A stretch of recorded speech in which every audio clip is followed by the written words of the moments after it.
అందుకని అమ్మవారి ముక్కు వ్యాసుడు సంపంగి పువ్వుతో పోల్చాడు కనుక ఆ సంపంగి పుష్పాలతో పూజ చేసినా సరే అమ్మవారికి ఆ సంపంగి పువ్వు మీద తుమ్మెద వాలదు కనుక, తుమ్మెద వాలదంటే షట్పదం వాలదు కనుక 5 ఇంద్రియములు మనస్సు ఎవరికి లౌకమునందు లగ్నమవట్లేదో అటువంటి ముక్త పురుషులకి మాత్రమే ఆవాసము కనుక ఆ సంపంగి పువ్వుతో అమ్మవారి పాదాలకి పూజ చేస్తే ఆవిడ విశేషమైనటువంటి ప్రీతిని పొందుతుంది.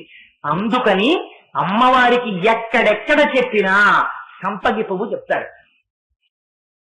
నేను మీకు ఎప్పటికప్పుడు చెప్తూనే ఉన్నాను ఒక విషయాన్ని. శంకర భగవత్పాదులు సౌందర్యలహరి రచించడంలో ఇది ఒక చోట కూర్చుని రాసినటువంటి శ్లోకములు కావవి. ఆయనలోంచి పైకి వచ్చినటువంటి అపారమైన భక్తి వెల్లువ సౌందర్యలహరిగా ప్రవహించింది. అందులో భక్తి ఉంటుంది, జ్ఞానం ఉంటుంది, మంత్ర రహస్యాలుంటాయి, ఉపాసనా రహస్యాలుంటాయి. అందుకే ఏ శ్లోకానికి ఆ శ్లోకానికి ఒక ప్రత్యేకమైనటువంటి తీరు, ఒక ప్రత్యేకమైన బాణి ఉంటాయి. ఇవాళ నేను స్పృశించబోయేటటువంటి శ్లోకం కూడా అంతే చిత్రమైనటువంటి శ్లోకం. అందులో శంకర భగవత్పాదులు అంటారు, త్రయా హృత్వా వామం వపరుపరు తృప్తేన మనసా శరీరార్థం శంభో అపరమపి శంకే హృతమభూత్ అని అదే తత్వరూపం సకలమరుణాభస్త్రినయనం అని అందులో అంటారు. కుచాభ్యాం ఆనమ్రం కుటిల శశి చూడాలమకుటం. ఇది చాలా గమ్మత్తైనటువంటి శ్లోకం. ఆదిశంకరులు సౌందర్యలహరి రచిస్తుంటే అమ్మవారు సాక్షాత్కరించింది. ఎక్కడ? ఆయన హృదయ కమలంలో అమ్మవారు దర్శనమిచ్చింది. దర్శనమిస్తే ఆయన వ్రాస్తున్నటువంటి పుస్తకం ఏమిటి? సౌందర్యలహరి. ఆ సౌందర్యలహరికి సంబంధించినటువంటి ధ్యానంలో ఉన్నారేమో. సౌందర్యలహరిలో ప్రతిపాదింపబడినటువంటి అమ్మవారు ఎవరో ఆ స్వరూపంతోనే తల్లి ఆయన హృదయ కమలంలో ప్రత్యక్షమైతే పొంగిపోయి శంకరులు స్తోత్రం చెయ్యాలి. శంకరాచార్యులు వారు ఒక విచిత్రమైనటువంటి శ్లోకాన్ని చెప్పారు. ఎంత చిత్రమైన శ్లోకమో చూడండి.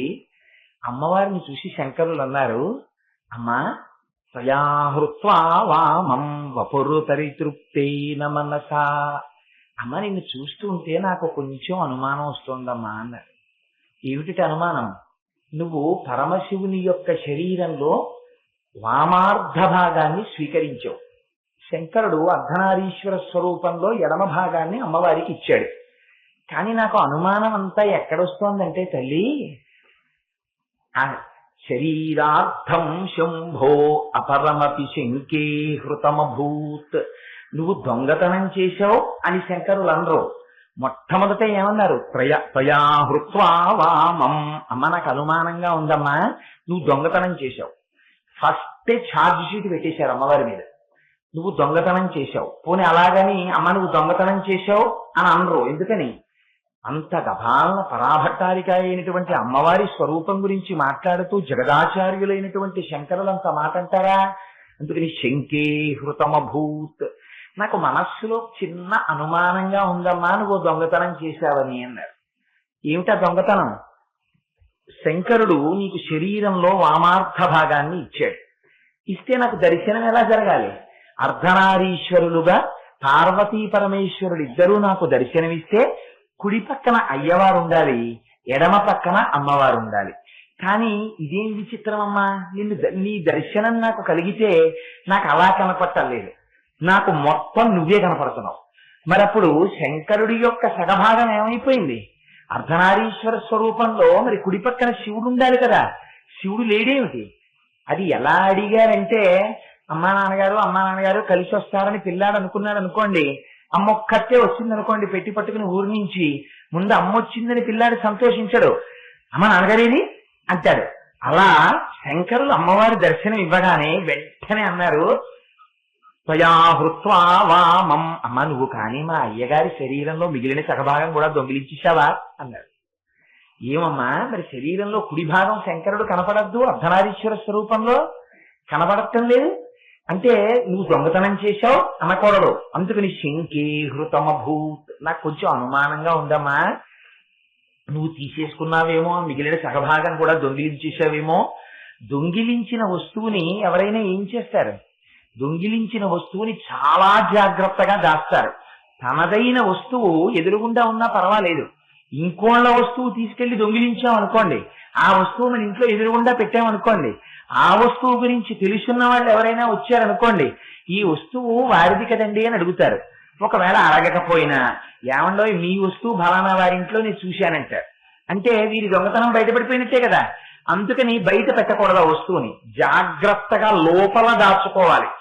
ఆ లోపల దాచుకోవడం అంటే అమ్మవారు ఎలా దాచేసుకుందిటే ఈ లోపల దాచేసుకుందిటే. అందుకని ఏమైపోయింది, మొత్తం అంతా అమ్మవారు అయిపోయిందిటే. అందుకు కదా అనుమానం వచ్చింది, కుడి పక్కన ఉండవలసినటువంటి శంకరుడు కనపడటం లేదు, కుడి పక్కన శంకరుడు లేకుండా మొత్తం నువ్వే కనపడుతున్నావు. అయితే శంకరా, నేను దొంగతనం చేశానంటున్నావే అయ్యవారి శరీరాన్ని, నీ ఇష్టం వచ్చినట్టు నేను దొంగతనం చేశాను, నాకు అనుమానంగా ఉంది అనడం దొంగతనం చేశాను అనడం కన్నా ప్రమాదం తెలుసా? ఎందుకని ఏమంటే వారు దొంగతనం చేశారండి అంటే ఒక మాటతో పోతుంది. నాకు కొంచెం అనుమానంగా ఉందండి వారి ప్రవర్తన చూస్తే అన్నాను అనుకోండి, అందరూ ఆయన్నే చూస్తూ ఉంటారు. ఇక ఏమిటో అనుమానంగా ఉందన్నారు ఆయన్ని చూస్తే, ఎందుకైనా మంచిది నిగ్గు తేలే వరకు అలా చూద్దామని అలా చూస్తూ ఉంటారు. ఎంత మాట అనేసావు శంకరా, నన్ను శంకే హృతమభూత్ అన్నావు. అమ్మా అనుమానంగా ఉందమ్మా, శంకరుడి శరీరంలో మిగిలినటువంటి సగభాగాన్ని కూడా నువ్వే తస్కరించేశావని నాకు అనుమానంగా ఉందంటున్నావు శంకర. ఏం సాక్ష్యాలు చూపించు, నేను తస్కరించానని ఏమిటి సాక్ష్యం? అంత మాట అనడమే నన్ను అంటే శంకరులు అన్నారు వెంటనే, అమ్మా సాక్ష్యాలు లేకుండా అంత తేలిగ్గా మాట్లాడతాను అనుకుంటున్నావా? నా దగ్గర 3 సాక్ష్యాలు ఉన్నాయి. ఇవి శంకరుడికి మాత్రమే ఉండవలసిన వస్తువులు, నీ దగ్గరికి ఎలా వచ్చాయమ్మా అన్నారు. ఏమిటి ఆ 3 వస్తువులు? ఇది తత్వద్రూపం సకలమరుణాభత్రినయనం. అమ్మ శంకరుడు తెల్లగా ఉంటాడు, నువ్వు ఎర్రగా ఉంటావు. శంకరుడు సగభాగం ఉంటే సగభాగం తెల్లగా కనపడాలి కదా, కనపట్టలేదు, అంతా ఎర్రగా కనపడుతోంది. అంటే శంకరుడి శరీరం ఇది నువ్వు తీసేసుకున్నావు కదా, అందుకే కదా మొత్తం ఎరుపైపోయింది. ఇదిగో ఇది మొదటి సాక్ష్యం నా దగ్గర. 2 త్రినయనం, శంకరుడికి మాత్రమే 3 కన్నులు ఉంటాయి. ఇవాళ నీకెలా వచ్చాయమ్మా 3 కన్నులు? నువ్వు నాకు 3 కన్నులతో కనపడుతున్నావు, అందుకని 3 కన్నులతో కనపడుతున్నావు కాబట్టి మా స్వామి శంకరుడి 3 కన్నులు కూడా నువ్వు దొంగిలించావు. అనుమానం, దొంగిలించావు అని అందరూ శంకరులు. మళ్ళీ మీరు ఆ మాట అనేశారనుకోండి, ఆ శ్లోకానికి అర్థం పోతుంది. ఎక్కడా శంకరులు నువ్వు దొంగిలించావు అన్న మాట వాడలేదు. శంకేస్తమభూత్, నేను అనుమానిస్తున్నానమ్మా అన్నారంతే. అందుకని ఆ శంకరుడికి మాత్రమే ఉండవలసినటువంటి 3 కన్నులు అమ్మా నీ దగ్గరికి ఎలా వచ్చాయమ్మా? నువ్వు 3 కన్నులతో ఉన్నావు ఇవాళ. 2 1 మొత్తం ఎరుపైపోయింది శరీరం. 2 శంకరుడికి ఉండవలసినటువంటి 3 కన్నులు నీ దగ్గర ఉన్నాయి. అన్నిటికన్నా నా దగ్గర ఉన్న బలవత్తరమైన సాక్ష్యం ఏమిటో తెలుసా అమ్మా? నువ్వు మా స్వామి కలిసి అర్ధనారీశ్వర స్వరూపంగా నాకు దర్శనమిస్తే ఎడమ పక్కన అమ్మవారికి సంబంధించినటువంటి ప్రధానమైన గుర్తు మాతృత్వ సూచకంగా వక్షోజం కనపడాలి. కుడి పక్కన పరమశివుని యొక్క పురుష శరీరం కాబట్టి హృదయ స్థానం భిన్నంగా కనపడాలి. కానీ అమ్మ కుచాభ్యాం ఆనమ్రం, ఇంతమంది పిల్లల్ని పోషించేటటువంటి స్థనమండలం కలిగినటువంటి నువ్వు ఆ స్థనముల యొక్క బరువు చేత కొంచెం వంగి నాకు కనపడుతున్నావు. మరి శంకరుడి యొక్క సగభాగం ఏదమ్మా? మొత్తం నువ్వే కనపడుతున్నావు నాకు. కుచాభ్యాం ఆనమ్రం కుటిల శశి చూడాలమకుటం. ఇంకో సాక్ష్యం తీసుకురానా? నువ్వు శంకరుడి సగం శరీరం పుచ్చేసుకున్నావని. ఏది కుటిల శశి? కుటిల శశి అంటే ఎన్ని పేర్లు వేస్తారో ఆ చంద్రుడికి శంకరాచార్యుల వారు. కుటిల శశి అంటే ఇలా ఉన్న చంద్రుడు. ఇలా ఉన్న చంద్రుడు ఎప్పుడు ఉంటాడు? ఇలా ఉన్న చంద్రుడు మీకు శుక్లపక్షంలో వచ్చేటటువంటి విధియ నాడు కనపడతాడు అలాగా. అందుకని సన్నటి చంద్రరేఖ ఉంటుంది. అందుకని అలా సన్నటి చంద్రరేఖని ధరించి ఉండేటటువంటి వాడు కాబట్టి ఆయనకి చంద్రమౌళీశ్వరుడు అని పేరు. అమ్మా ఆయన చంద్రమౌళీశ్వరుడు కదా, ఆయన కిరీటం మీద కదా సన్నటి చంద్రరేఖ ఉండాలి. ఆ చంద్రరేఖ ఇవాళ నీ కిరీటం మీద కనపడుతోంది. అంటే శంకరుడికి సంబంధించిన ఈ వస్తువులన్నీ నీ దగ్గరికి వచ్చేసాయి. ఆయన 3 కన్నులు నీ దగ్గరికి వచ్చేసాయి. ఆయన కిరీటం మీద చంద్రరేఖ నీ దగ్గరికి వచ్చేసింది. ఆయన తెల్లగా ఉండవలసింది మొత్తం ఎర్రగా అయిపోయింది శరీరం అంతా. సగభాగం చూస్తే పురుష చిహ్నములతో ఉండవలసిన వక్షస్థలం స్త్రీ చిహ్నాలతో కనపడుతోంది. ఇంతకన్నా ప్రబలమైన సాక్ష్యం ఏం కావాలమ్మా? అందుకని ఇవాళ నువ్వు ఇలా కనపడుతుంటే శంకరుడి యొక్క మిగిలిన సగం శరీరాన్ని కూడా నువ్వే పుచ్చేసుకున్నావు. ఎందుకు పుచ్చేసుకున్నావో తెలుసా? అది కూడా నాకు అనుమానం. దొంగతనం చేసిన వాణ్ణి దొంగతనం చేశావు అని వదిలేరు. ఎందుకు చేశావు దొంగతనం అని అడుగుతారు. ఎందుకు చేశావురా దొంగతనం అంటారు. అందుకని ఇవాళ శంకరాచార్యులు వారు అమ్మవారి మీద ఎంత ఆరోపణ చేస్తున్నారో చూడండి. ఆయన అంటారు, వపుర పరితృప్తేన మనసా. శంకరుడు భోళా శంకరుడు అమ్మా పాపం. ఆయన గురించి నువ్వు తపస్సు చేశావు. చేస్తే ఏం కావాలన్నాడు. ఆలక శైల కుమారిక ప్రియపడి కోరిన సగము శరీరము ఇస్తివి. మూడు మూర్తులకు మూలము నీవే, మూడు మూర్తులకు ముఖ్యము నీవే. దాతవు నీవే, భ్రాతవు నీవే, తల్లివి నీవే, తండ్రివి నీవే. పాలముంచుమిక నీట ముంచుమి, నీ పాలపడి తినో పాల విలోచన అని ఆయన మీద మానస పూజ పాట పాడతారు. అలా పార్వతీదేవి తపస్సు చేస్తే ఆయన శరీరంలో సగ భాగాన్ని అమ్మవారికి ఇచ్చేశాడు. ఇచ్చేస్తే అమ్మా, మా స్వామి అంత దయతో నీకు శరీరంలో సగ భాగం ఇచ్చాడే, నువ్వు తృప్తిగా అమ్మయ్యా మా ఆయన నాకు శరీరంలో సగ భాగం ఇచ్చారని తృప్తి పడద్దు? నీకు ఆ తృప్తి లేదు. లేక శంకరుడి మిగిలిన శరీరం కూడా ఆక్రమించేద్దామని దొంగిలించావని నాకు అనుమానం అమ్మా అన్నారు. ఈ ఛార్జ్ షీటు చాలా దారుణాతి దారుణమైన ఛార్జ్ షీట్. ఛార్జ్ షీట్లు పెట్టడంలో శంకరాచార్యులు వారు చాలా ప్రముఖమైనటువంటి సిద్ధహస్తులు. ఎందుకంటే ఆయన శివానంద లహరిలో కూడా శివుడి మీద పెట్టారు ఛార్జ్ షీట్. అందులో అంటారు, శంకరా అసలు హంతకులకు హంతకుడివి నువ్వు, దొంగలకి దొంగవి నువ్వు, అందరికన్నా దూరంగా ఊరు చివర దాక్కునేవాడివి నువ్వే అన్నారు. అదేమిటో ఆదిశంకర అంత మాట అన్నావు అని పరమశివుడు అంటే అన్నారు, నా దగ్గర సాక్ష్యాలున్నాయి ఇలా అనడానికి. నువ్వు ఏనుగు చర్మం కట్టుకున్నావు, గజాసురుణ్ణి చంపేసి ఆ ఏనుగు చర్మాన్ని ఒలిచి కట్టుకున్నావా లేదా? అంటే నువ్వు చేసినటువంటి హత్యకి రుజువు ఇంతకన్నా ఏం కావాలి? నువ్వు కట్టుకున్న ఏనుగు చర్మం రుజువు. నువ్వు వ్యాఘ్రాన్ని చంపావు, పులిని చంపి దాని తోలు ఒలిచి మీదేసుకున్నావు. ఒక పులిని చంపినటువంటి దానికి ఇది సాక్ష్యమా కాదా? పోనీ రెండూ చేశావు. ఏనుగుని చంపడానికి సిద్ధపడినటువంటి సింహంలా ఇవాళ నాకు ఎలా కనపడుతున్నావో తెలుసా? ఒక ఏనుగుని ఒక పులిని చంపేసినటువంటి సింహం ఇంకో జింకని కూడా పట్టుకు తినడానికని ఎగబడి ఒక జింకని పట్టుకున్న సింహం ఎలా ఉంటుందో నాకు అలా కనపడుతున్నావు నువ్వు. ఎందుకని? శంకరుడికి ధ్యాన శ్లోకం ఒకటి ఉంది.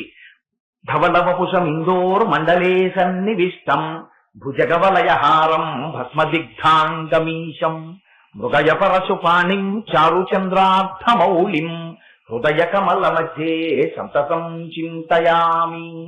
ఆయన ఒక చేత్తో హరిణాన్ని పట్టుకుంటారు, లేడీని. ఏం స్వామి, ఆ చేతిలో లేడీని పట్టుకుని నిన్ను చూస్తుంటే నువ్వు ఇదిగో ఇన్ని హత్యలు చేసి ఇన్ని దొంగతనాలు చేసి ఊరు చివర మంచు పర్వతాలకున్నటువంటి గుహలలో దాక్కునే వేటగాడివని నాకు అనిపిస్తోందన్నారు. నువ్వు సింహాని అనిపిస్తోందన్నారు. నువ్వు పంచాస్యాన్ని అనిపిస్తోందన్నారు. పంచాస్యం అంటే 5 ముఖములు ఉన్నది. అదే సజ్జోజాత అఘోర సత్పురుష వామదేవ ఈశానములనేటటువంటి 5 ముఖములు కలిగినటువంటి పరమశివుణ్ణి నిందాస్తుతి చేశారు శంకరాచార్యుల వారు. అంటే పైకి స్తోత్రం, కానీ లోపల మాత్రం పైకి చూస్తే ఏదో నింద చేస్తున్నట్టు ఉంటుంది. పరమశివుణ్ణి పట్టుకుని నిందిస్తున్నారా అన్నట్టుగా ఉంటుంది. లోపల మాత్రం ఆయనకి సంబంధించి గొప్ప వైభవోపేతంగా ఆయన్ని వర్ణిస్తున్నారు. అలా ఇవాళ అమ్మవారి దగ్గరికి వచ్చి అంటారు శంకర్లు, అమ్మ నిన్ను చూస్తే నువ్వు దొంగతనం చేశావని అనుమానంగా ఉందమ్మా అన్నారు. అయితే చిత్రం ఏమిటంటే ఈ శ్లోకాన్ని మీరు వేరొక అర్థంలో వచ్చి చదవడం మొదలు పెట్టారనుకోండి, ఎందుకు శంకరాచార్యులు వారు ఈ మాట అన్నారు అని మీరు ఆలోచిస్తే ఇందులో గొప్ప రహస్యాలు బయటకు వస్తాయి. ఇది స్తోత్రం. పైకి ఏమీ తెలియనట్టు ఈ మాటలు అంటారు. ఈ మాటలు అని ఊరుకున్నారనుకోండి, మీరు శ్లోకాన్ని అలా చదివేశారనుకోండి, శ్లోకం చదివితే ఏముంటుంది? ఇదే ఉంటుంది అంతే. స్వయా హృత్వా వామం వపుర పరితృప్తేన మనసా శరీరార్థం శంభో అపరమపి శంకే హృతమభూత్ అదే తత్వద్రూపం సకలమరుణాభత్రినయనం కుచాభ్యాం ఆనమ్రం కుటిల శశి చూడాలమకుటం అని ఉంటుంది. మీరు ఇది చదివితే శంకరాచార్యులు వారు అమ్మవారు దొంగతనం చేశారేమోనని అనుమానంగా ఉంది అని శంకరులు అమ్మవారు అన్నారు. అంతే తాత్పర్యం అర్థమవుతుంది. అప్పుడు మీ మనస్సు ఏం చెయ్యాలి? ఏమిటి ఆది శంకరాచార్యులు వారు సౌందర్య లహరిలో అమ్మవారిని స్తోత్రం చేస్తూ, అమ్మ శంకరుడి శరీరార్థ భాగాన్ని నువ్వు తస్కరించావేమో అని అనుమానంగా ఉందమ్మా అంటారా శంకరాచార్యులు వారు? ఎందుకన్నారు ఈ మాట అని ఆయన ఏమేమి సాక్ష్యాలు పెట్టారో మీరు తీసుకోవాలి, ఒక్కొక్క సాక్ష్యం. ఇప్పుడు మిమ్మల్ని శంకరాచార్యులు వారు ఏం చేస్తారంటే ఒక జడ్జి హోదాలో కూర్చోబెడతారు. జడ్జి ఏం చేస్తాడు? అటువైపు సాక్ష్యాలు వింటాడు, ఇటువైపు సాక్ష్యాలు వింటాడు, తన బుద్ధితో ఆలోచిస్తాడు, ఏది నిజమో ఆలోచించి నిర్ణయం చేస్తాడు. అలా ఇప్పుడు మిమ్మల్ని కాసేపు ఆలోచించేటట్టు చేస్తారు శంకరాచార్యుల వారు. ఇలా మీరు ఆలోచించారనుకోండి, ఏమవుతుంది? ఆ రూపం మీద మీ దృష్టి కేంద్రీకృతం అవుతుంది. మీ దృష్టి అమ్మవారి యొక్క రూపం మీద కేంద్రీకృతం అయిందనుకోండి, మీకు తెలియకుండానే అపారమైనటువంటి ఫలితం ఒకటి వస్తుంది. ఏమిటా ఫలితం? ఎందుకు శంకరాచార్యుల వారు ఈ శ్లోకంలో ఆ ప్రయోగం చేశారు? ఇప్పుడు మీకు అటువైపు నుంచి వివరణ తీసుకెడతాను చూడండి. శంకరులు ఏమన్నారు? అమ్మా, నీకు ఎడమ పక్క భాగం శివుడు ఇచ్చేశాడు, కానీ కుడి పక్క భాగం కనపట్టలేదు, నువ్వు ఆ భాగాన్ని కూడా తస్కరించావేమోనని అనుమానంగా ఉందమ్మా అన్నారు. అలా అనుమానించడానికి ఏమిటి నీ దగ్గర సాక్ష్యాలు అంటే, మొట్టమొదటి సాక్ష్యం శంకరాచార్యుల వారు ప్రవేశపెట్టినటువంటిది ఏమిటి అంటే, మొత్తం శరీరం అంతా ఎర్రగా ఉంది. ఇదే కదా, అమ్మవారు ఎర్రగా ఉంటుంది, అయ్యవారు తెల్లగా ఉంటారు. మొత్తం శరీరం ఎరుపు ఎందుకు ఎక్కింది? శంకరుడు తెలుపుగా ఉండాలి కదా. అంటే ఇందులో శంకరాచార్యుల వారు ఒక గొప్ప రహస్యాన్ని చెప్తున్నారు. ఇది మీరు చాలా జాగ్రత్తగా వినాలి. ఇది మీరు విన్నారనుకోండి, ఆ ఎరుపు ఏమిటో మిమ్మల్ని ఉద్ధరిస్తుంది. ఈ ఎరుపు చెప్పడానికే ఒకటికి 10 మాటలు వ్యాస భగవానుడు అమ్మవారు ఎరుపు, అమ్మవారు ఎరుపు, అమ్మవారు ఎరుపు అంటారు. మీరు చూడండి, అమ్మవారు ఆవిర్భవించే ముందు ఉజ్జద్భాను సహస్రాభా చతుర్బాహు సమన్విత అంటారు. 1000 మంది సూర్యులు ఒక్కసారి ఉదయిస్తే ఎలా ఉంటుందో అంతటి ఎర్రతనం ఆకాశం అంతా వచ్చేసింది అంటారు. సదోదిత అరుణాదిత్యపాతల. అమ్మవారి గురించి ఎక్కడ చెప్పినా రక్తం లేకపోతే దానిమ్మ గింజ ఇలాంటి వాటినే ఉపమానాలుగా వేస్తారు. అన్ని ఎరుపు చెప్తారు. ఇక్కడ శంకరాచార్యుల వారు కూడా మొత్తం ఎరుపు రంగే కనపడుతోందన్నారు. ఎందుకు ఆ మాట అన్నారో రహస్యం ఏమిటో చూడండి. మీకు అసలు కిరణముల యొక్క రంగు తెలుపు. మీరు రెండింటిని ప్రపంచంలో రంగులని పిలవకూడదు. ఏవవి? తెలుపు రంగు కాదు, నలుపు రంగు కాదు. చాలా జాగ్రత్తగా వినాలి. అందుకే స్ఫటికలింగాన్ని అర్చన చేస్తారు పీఠాధిపతులు. స్ఫటికలింగం ఏం చేస్తుంది? తెల్లగా ఉంటుంది. తెలుపు రంగు కాదు, నలుపు రంగు కాదు. తెలుపు ఏం చేస్తుందంటే అన్ని తెలుపులో ఉంటాయి. ఆ తెలుపులో ఎన్ని రంగులు ఉంటాయి? 7 రంగులు ఉంటాయి. మనం చిన్నప్పుడు నేర్చుకుంటాం. విజిఆర్ అని violet, IndiGo, blue, green, yellow, orange, red అని 7 రంగులు ఉంటాయి. ఈ 7 రంగులు తెల్లటి కిరణంలోంచి విడివిడిపోతాయి. ఎప్పుడు విడివిడిపోతాయి? మీరు చాలా జాగ్రత్తగా గమనించాలి. 7 రంగులలోనూ కూడా చిట్ట చివరి రంగు అయినటువంటి 6 ఉంది చూసారా, రెడ్, ఎరుపు. ఎరుపు ముందు విడివడుతుంది. ఎరుపు ముందు విడివడిపోగానే మిగిలిన 6 రంగులు విడిపోతాయి. విడిపోయి 6 రంగులు వచ్చేస్తాయి. ఈ ఎరుపు విడివడడం అంటే ఏమిటో తెలుసా అండి? తెలుపు పరమశివుడు. పరమశివుడు అంటే కేవల ఆత్మస్వరూపుడు. ఆయన ఏమి కదలడం. అందుకే ఎప్పుడు లింగస్వరూపి అయి తనలో తాను రమించిపోతూ ఉంటాడు. రమించిపోతూ ఉండేటటువంటి ఆత్మస్వరూపమైన శంకరుడిలో అమ్మవారు శక్తి స్వరూపమై కదలిక తీసుకొస్తుంది. కదలిక తీసుకొచ్చి అదే స్పందితుమపి అన్నారు మొదటి శ్లోకంలో. తెచ్చి అయ్యవారికి బోలెడంత ప్రపంచంగా విస్తరిల్లాలన్న కోరిక పుట్టిస్తుంది. పుట్టించి ఈ ప్రపంచంగా ఆవిడ విస్తరిల్లుతుంది. ఆ ఎరుపు మొట్టమొదట బయటికి వస్తుంది. వచ్చి ఆ ఎరుపే మిగిలిన రంగులన్నింటినీ బయటికి తెస్తుంది. అంటే మిగిలిన రంగులంటే ఆ ఎరుపే మిగిలిన రంగులు అయిపోవడం అంటే ఈ ప్రపంచాన్నంతటినీ అమ్మవారు ఇన్ని రకాలుగా సృష్టిస్తుంది. ఇన్ని రకాలుగా సృష్టించడమే ఎరుపు. మీకు 3 రంగులు చెప్తారు శాస్త్రంలో: సత్వము, రజస్సు, తమస్సు. సత్వం అంటే ఎప్పుడూ భగవంతుడికి సంబంధించినటువంటి ఆలోచనతో తను ప్రశాంతంగా ఉండేటటువంటి స్థితికి సత్వగుణంతో ఉన్నాడంటారు. అది తెలుపు చేత సంకేతిస్తాడు. పరమశివుడు తెలుపు అంటే ఆయన కేవలం జ్ఞానమూర్తి అయి ఉంటాడు. బ్రహ్మగారు ఎరుపు. ఎరుపు రజోగుణాన్ని సూచిస్తుంది. ఎరుపు ఏం చేస్తుంది?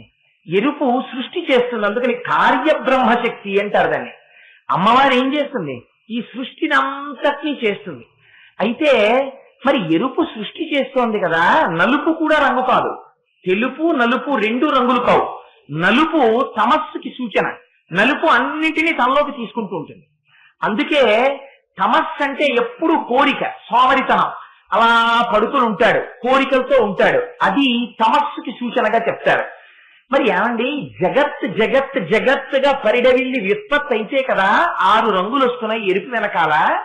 మరి ఎరుపుని మేము ఉపాసన చేస్తే జగత్తుతో తాదాత్మ్యత వస్తుంది, కానీ శివుడితో తాదాత్మ్యత ఎలా వస్తుంది?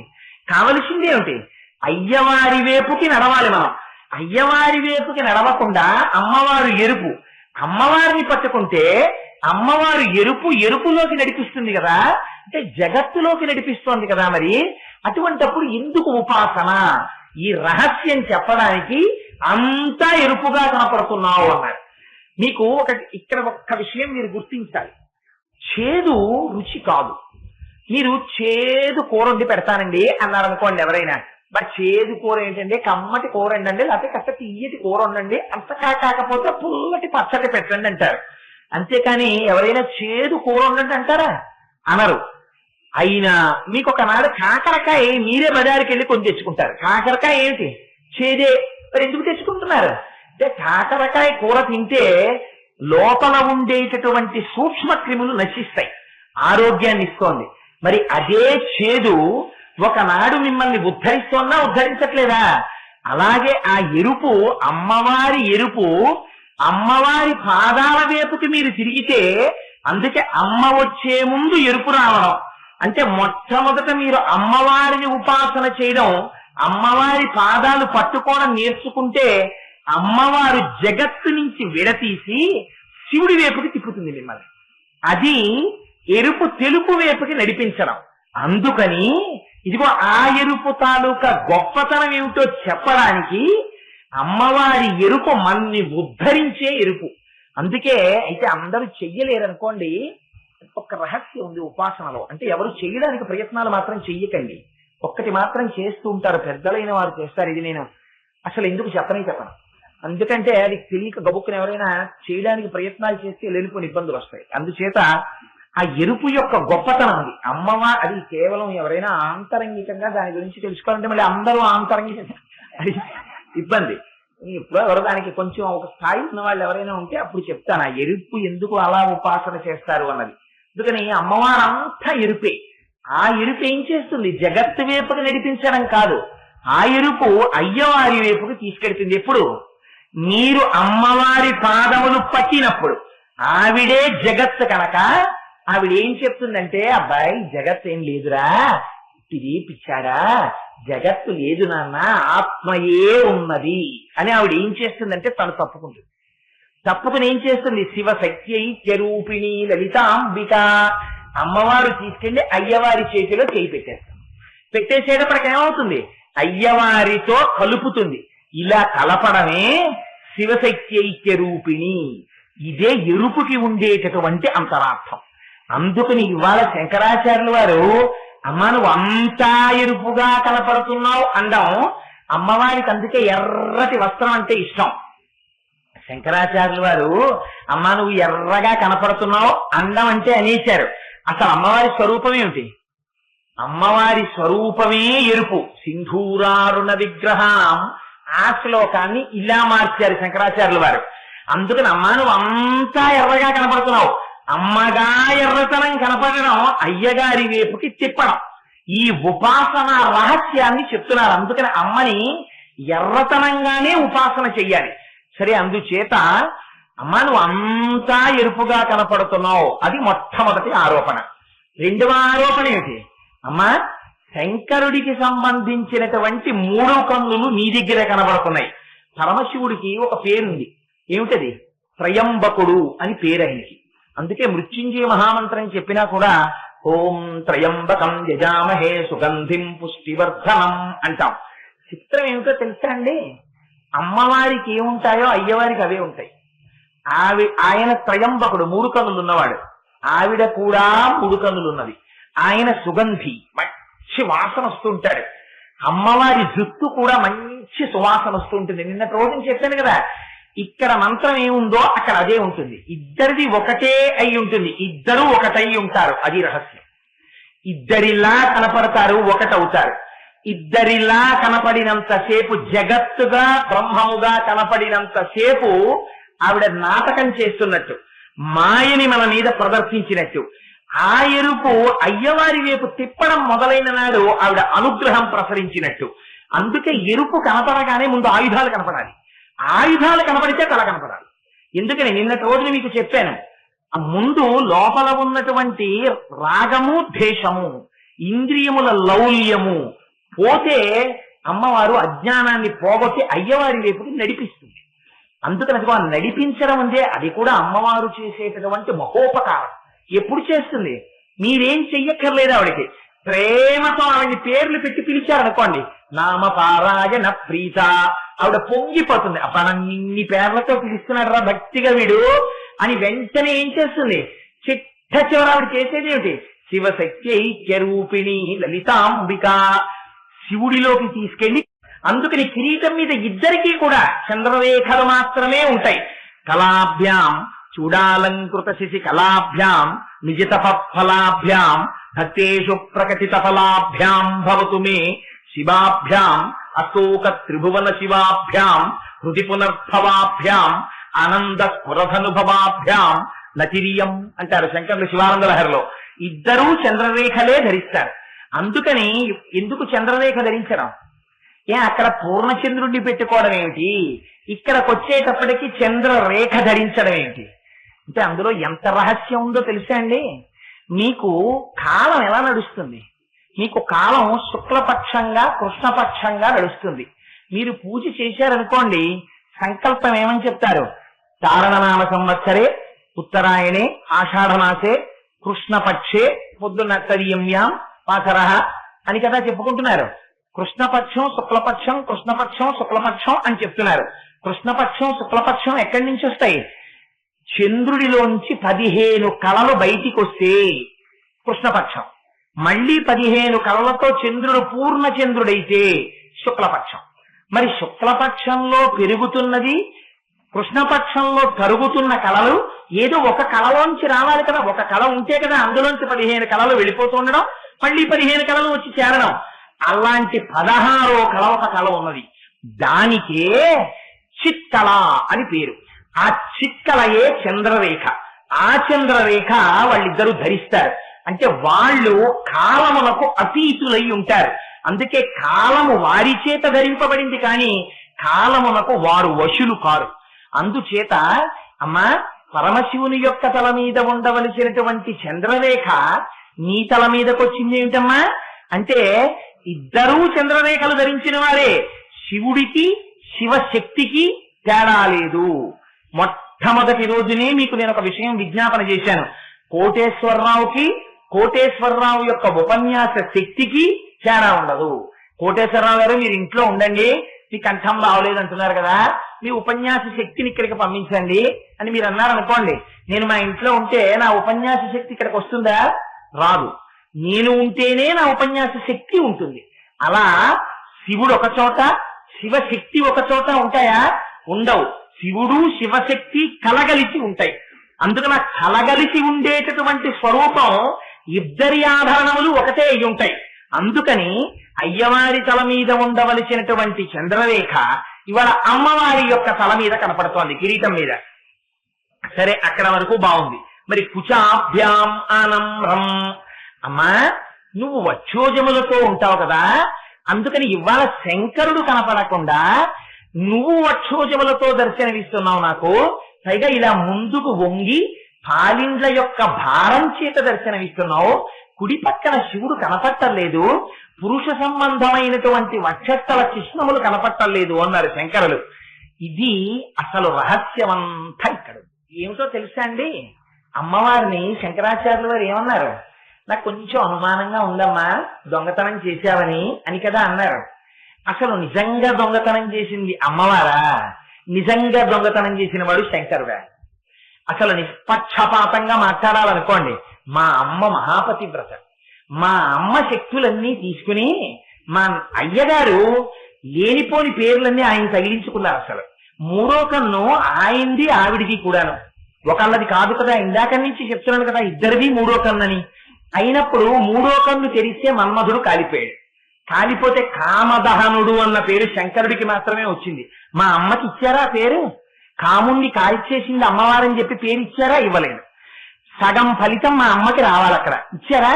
ఇవ్వకుండా సగం ఫలితం, పూర్తి ఫలితం పట్టుకెళ్లి శంకరుడు ఖాతాలో వేసేశారు. పైగా యమధర్మరాజు గారు శివలింగాన్ని కౌగిలించుకున్నటువంటి మార్కండేయుడి మీద పాశం వేస్తే చంద్రశేఖర చంద్రశేఖర చంద్రశేఖర పాహిమాం అని పిలిచాడని ఆ రోజున శంకరుడికి కోపం వచ్చి ఏ కాలుతో తన్నాడు? ఎడమ కాలుతో తన్నాడు.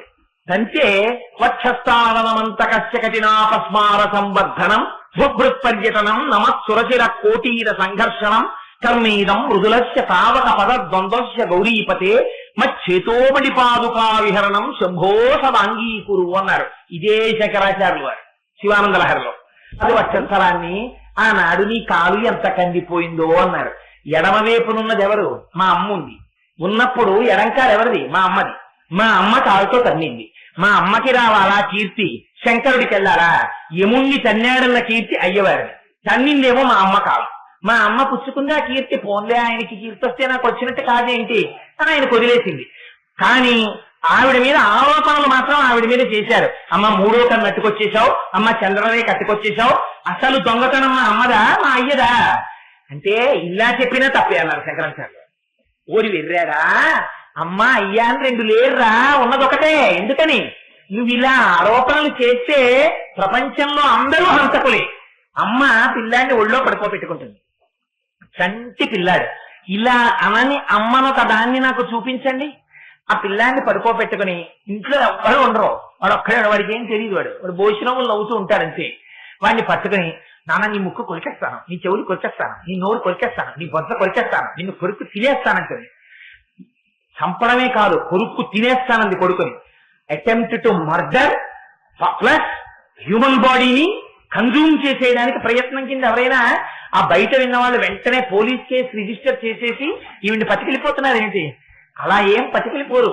ఆ పిల్లాన్ని అమ్మ గట్టిగా వక్షస్థలానికి అదుముకుంటుంది. అదుముకుంటే పిల్లాడు కనపడ్డావు. అమ్మ ఏదైనా ఇబ్బంది వచ్చింది అనుకోండి, మీరు ఎప్పుడైనా చూడండి, బస్సులో వెళ్ళిపోతుంటారు పొద్దున్నే తిరుమల కొండ మీదకి, మంచి చలిగాలు వస్తుంటుంది శరత్కాలంలో. పిల్లలు అమ్మకి ఒంటికి హాయిగా హత్తుకుని వెచ్చగా ఉండి బుర్రొక్కటి బయటికి పెట్టిలా చూస్తుంటారు. అమ్మ అద్దం వేసేసి ఆ పమిట కొంగు కప్పేసి కనపడకుండా గట్టిగా దాచేసుకుంటుంది. అలా పిల్లాన్ని దాచేసినప్పుడు అమ్మ నీ దగ్గర పిల్లాడు ఉండాలి, ఆ పిల్లాడు కనబట్టలేదు, పిల్లాడి కళ కనబట్టలేదు, కాబట్టి ఆ పిల్లాడి శరీరం కూడా నువ్వే దొంగిలించావు అని ఎవరైనా వెంటనే ఛార్జ్ షీట్ రాసేస్తారేంటి? దాని మీద రాసేయరు. అమ్మ తనలో దాచేసుకోవడం పిల్లాన్ని ఎంత ప్రేమో, భార్య భర్తని తనలో దాచేసుకోవడం అంత ప్రేమ. అందుకని వాళ్ళిద్దరు జగత పితరవు అంటే పార్వతీ పరమేశ్వరవు. ఇప్పుడు ఏమైంది? అమ్మలో అయ్య కలిసిపోయారు. కలిసిపోయి అమ్మ ఒక్కటిగానే దర్శనమిస్తున్నారు. దర్శనం ఇవ్వడంలో శంకరాచార్యుల వారికి ఏం కనబడుతోంది? అమ్మలో అయ్యవారు కనబడుతున్నారు. ఇది విచిత్రం. పొద్దున్న మనం ఏం పెట్టాం పూజలో? అమ్మవారిని ఒక్కరినే పెట్టాం. ఆ మాట మీద అనొస్తా? అదేంటండి అమ్మవారిని ఒక్కరినే పెట్టాం మనం. పూజ మంత్రపుష్పం అయిపోయిన తర్వాత ఏమన్నాం? తన్నో రుద్ర ప్రచోదయాత్. అక్కడ ఉన్నారా శివుడు? మీరు పెట్టలేదుగా. పెట్టకుండా మరి తన్నో రుద్ర ప్రచోదయాత్ అని ఎలా అడిగారు? అడిగితే చూడగలిగిన కన్నుంటే, జ్ఞానం ఉంటే శివుడు శక్తి అని రెండు లేవు. పాలు పాల తెలుపులా, చంద్రుడు చంద్రుడి కాంతిలా, నీరు నీటి రుచిలా, దీపము దీప ప్రభలా శివశక్తులు రెండు కలిసిపోయి ఉన్నాయి. అందుకే శివుడు పెట్టుకునేటటువంటి ఆభరణాలన్నీ అమ్మవారి మీద ఉంటాయి. అమ్మవారిలో అయ్యవారు ఉంటారు, అయ్యవారిలో అమ్మవారు ఉంటారు. ఎలాగో తెలుసా అండి? ఏమండి మరి అమ్మవారిలో అయ్యవారు ఉన్నారని ఇక్కడ మీరు సమర్థించేశారు. మరి అయ్యవారు ఒక్కరే కనబడి అమ్మవారు కనబడింది చూపించండి మీరు నాకు అనొచ్చు. మీరు నటరాజస్వామి ఏమిటి చిదంబరంలో నటరాజు ఒక్కరే ఉంటారు బయట, శివకామ సుందరి లోపల ఉంటుంది. నటరాజు బయటికి వచ్చి నాట్యం చేస్తున్నాడంటే, సృష్టి స్థితి లయ కారకుడు అయ్యాడంటే లోపల అమ్మవారు శక్తి స్వరూపంగా ఉండి చేయిస్తోంది. శక్తి కనపడదు, పైన జరిగేటటువంటి పరిపాలన కనపడుతుంది.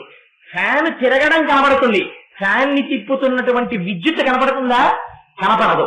అందుకని నటరాజు కనబడతారు. నటరాజు యొక్క శివకామ సుందరి లోపల ఉంటుంది గుళ్ళో. అందుకని ఇప్పుడు శివకామ సుందరి ఎక్కడుంది? నటరాజు యొక్క నాట్యంలో ఉంది. మీరు చూడగలిగితే అయ్యవారిలోనే అమ్మవారు ఉంది, ఇక్కడ అమ్మవారిలోనే అయ్యవారు ఉంది. ఒక్కొక్క చోట అయ్యవారు అమ్మవారు కలిసి కనబడతారు కదా, అర్ధనారీశ్వరుళ్ళ. ఇలా మనం కనపడగలమా? మనం కనపడలేము. అలా ఎవరు కనపడగలరు? ఒక్క శంకరుడు కనపడతాడు. అందుకే దేవతామూర్తులన్నింటికీ వారి శక్తి వారితో కలిపేసి చూపిస్తారు. బ్రహ్మగారు తన భార్యని నాలుక మీద పెట్టుకుంటాడు. అదేంటండి, ఎవరైనా మా ఆవిడంటే నాకు ఎంతో ప్రేమ అనుకోండి, నేను ఉపన్యాసానికి వచ్చేటప్పుడు నాలుక మీద ఎట్టుకుని మా ఆవిడ్ని తెచ్చుకున్నాను అనుకోండి, వీడు పిచ్చాడా వెర్రాడా అంటారు. అసలు ఎలా మోస్తాను? మరి బ్రహ్మగారు ఎలా మోస్తున్నారు? సరస్వతీదేవిని శ్రీ మహావిష్ణువు గుండెల్లో పెట్టుకున్నారు. ఎంత భార్య ఉంటే ప్రేమ అయితే మాత్రం ఈ రెండు పక్కల రెండు పీటలో ఉయ్యాల్లో కట్టుకుని తాళ్ళెట్టి ఇక్కడ శ్రీదేవిని ఇక్కడ భూదేవిని కూర్చోపెట్టుకుని ఆయనేమో నానా కష్టాలు పడి మోసుకొచ్చి ఉయ్యాల ఎక్కి కూర్చుని, అన్నమాచార్యుల వారు అయితే దెప్పి పొడిచారు, చాలేవయ్యా సిగ్గు లేకుండా ఇంకా ఉయ్యాలు లూగుతున్నావు అని.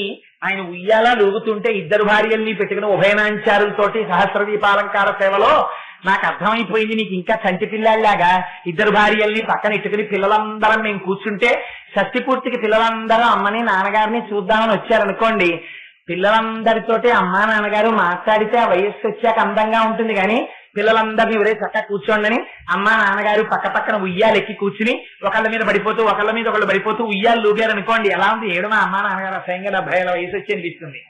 అలా నువ్వు ఏమిటయా ఉభయనాంచారులు ఎట్టుకుని సాయంకాలం అయ్యేటప్పటికీ సహస్ర దీపాలంకార సేవా మండపంలో ఇలా ఉయ్యాలు లూగుతుంటావు పిల్లలు ఎదురుగుండా అని. నాకు అర్థమైందన్నారు అన్నమాచార్యులు వారు. నీకు ఎందుకు వచ్చిందో తెలుసా ఈ అలవాటు? అసలు అల్లల్ల చెంచెల్లమైన ఆత్మలందుండని కలవాటు చేసే నీ ఉయ్యాల. ఎంత తత్వం అండి!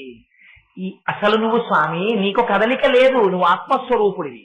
కానీ మాకు ఈ ఊపిరి తీసి ఊపిరి విడిచిపెట్టినప్పుడు మనస్సు సంకల్ప వికల్ప సంఘాతమై అది కదులుతోంది మనస్సు.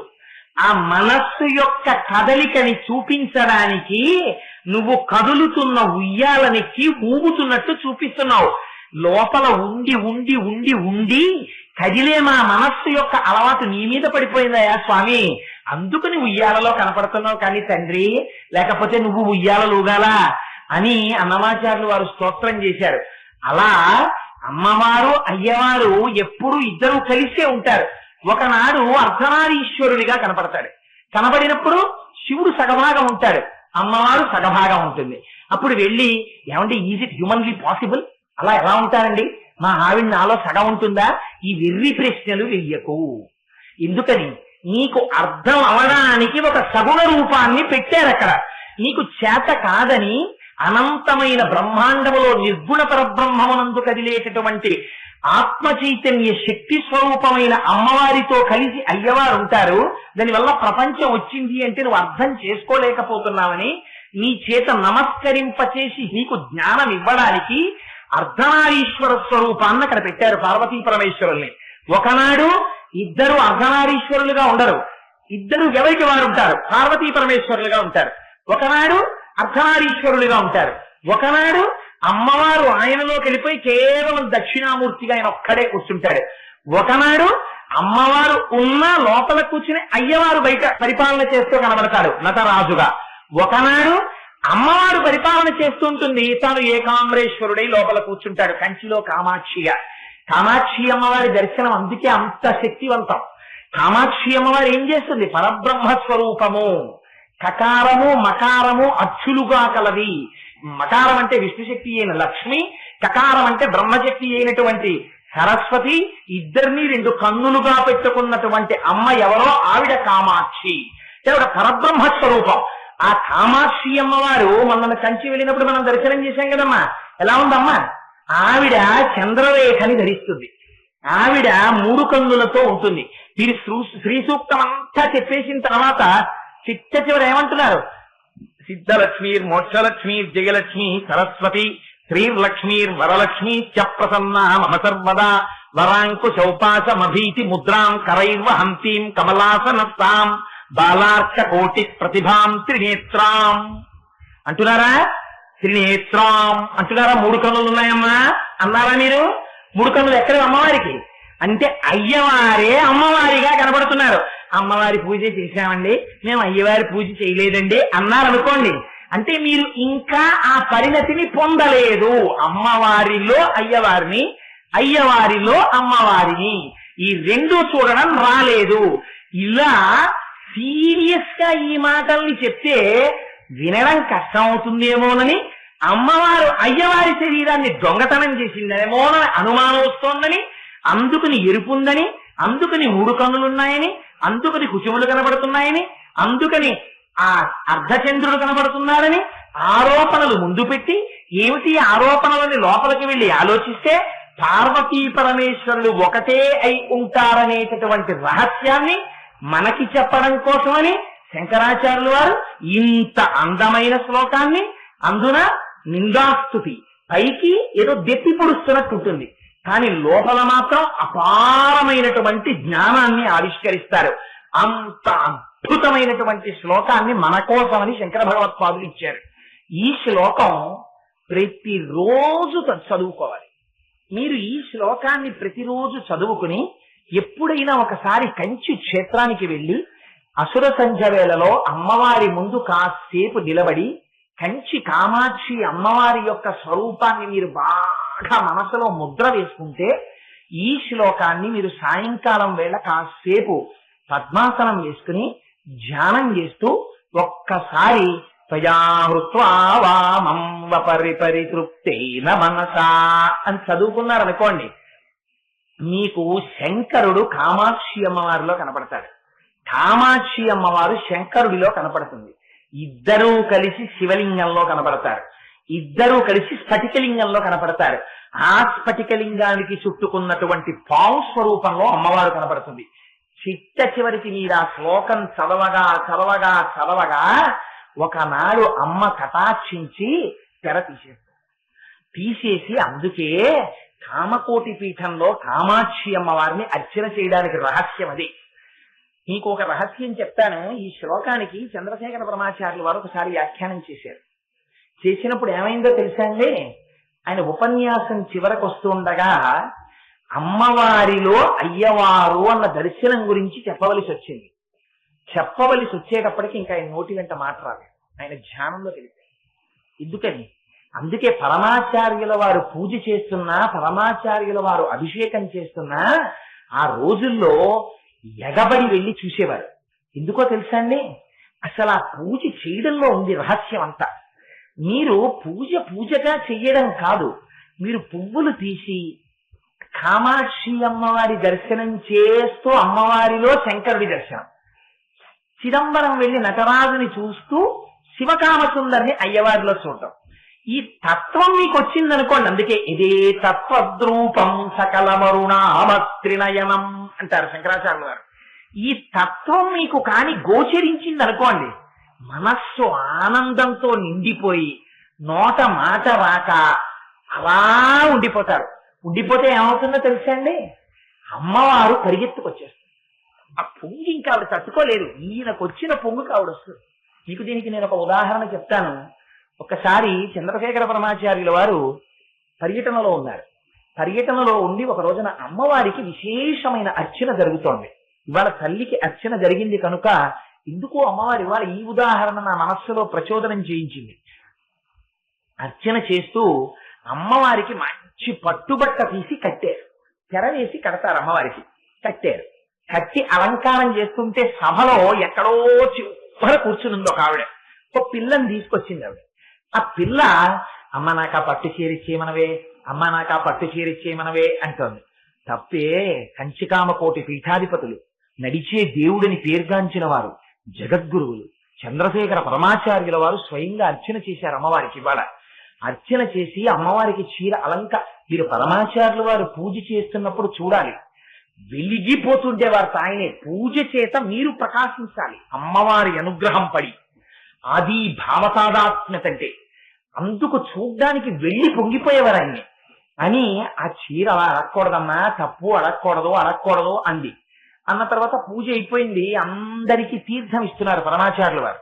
ఆ తీర్థం కోసమని అందరూ వస్తున్నారు, చెయ్యి చాపుతున్నారు. ఈ పిల్లని పట్టుకుని ఆవిడ కూడా క్యూలో వస్తోంది.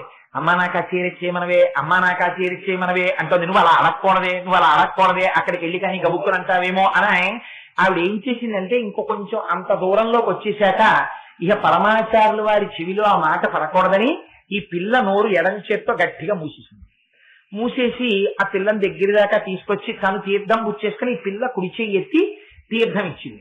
తీర్థం తీసుకుని ఆ పిల్ల నోట్లో పట్టి తీసుకెళ్లిపోతోంది. ఆగన్నారు పరమాచార్యులు.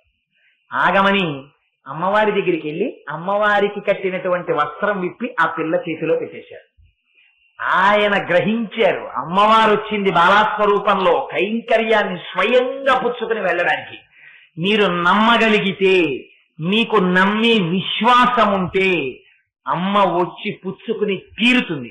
ఇవాళ కూడా అమ్మ వచ్చింది, పుచ్చుకుంది పూజ. లేకపోతే అంత ఘనంగా ఒక్క నాటిక ఆవిడ జరగనివ్వదు. ఆవిడకి కాని తేడా వచ్చిందా, ఇక్కడ సరిగ్గా జరగలేదని ఆవిడకి అనుమానం వచ్చిందా, ఆప్చేస్తుంది ఆవిడ. అలా ఆపకుండా అంత పూజ చేయించి అంతమంది సువాసినుల్ని పంపించిందంటే ఆ తల్లి అనుగ్రహాన్ని ప్రసరించి తీరింది. ఇది అమ్మవారి శక్తి అంటే. అటువంటి తల్లి మీకు అమ్మవారిలో అయ్యవారిలో అమ్మవారిని చూసేటటువంటి శక్తి ఎందుకు ఇవ్వదు? ఇచ్చి తీరుతుంది.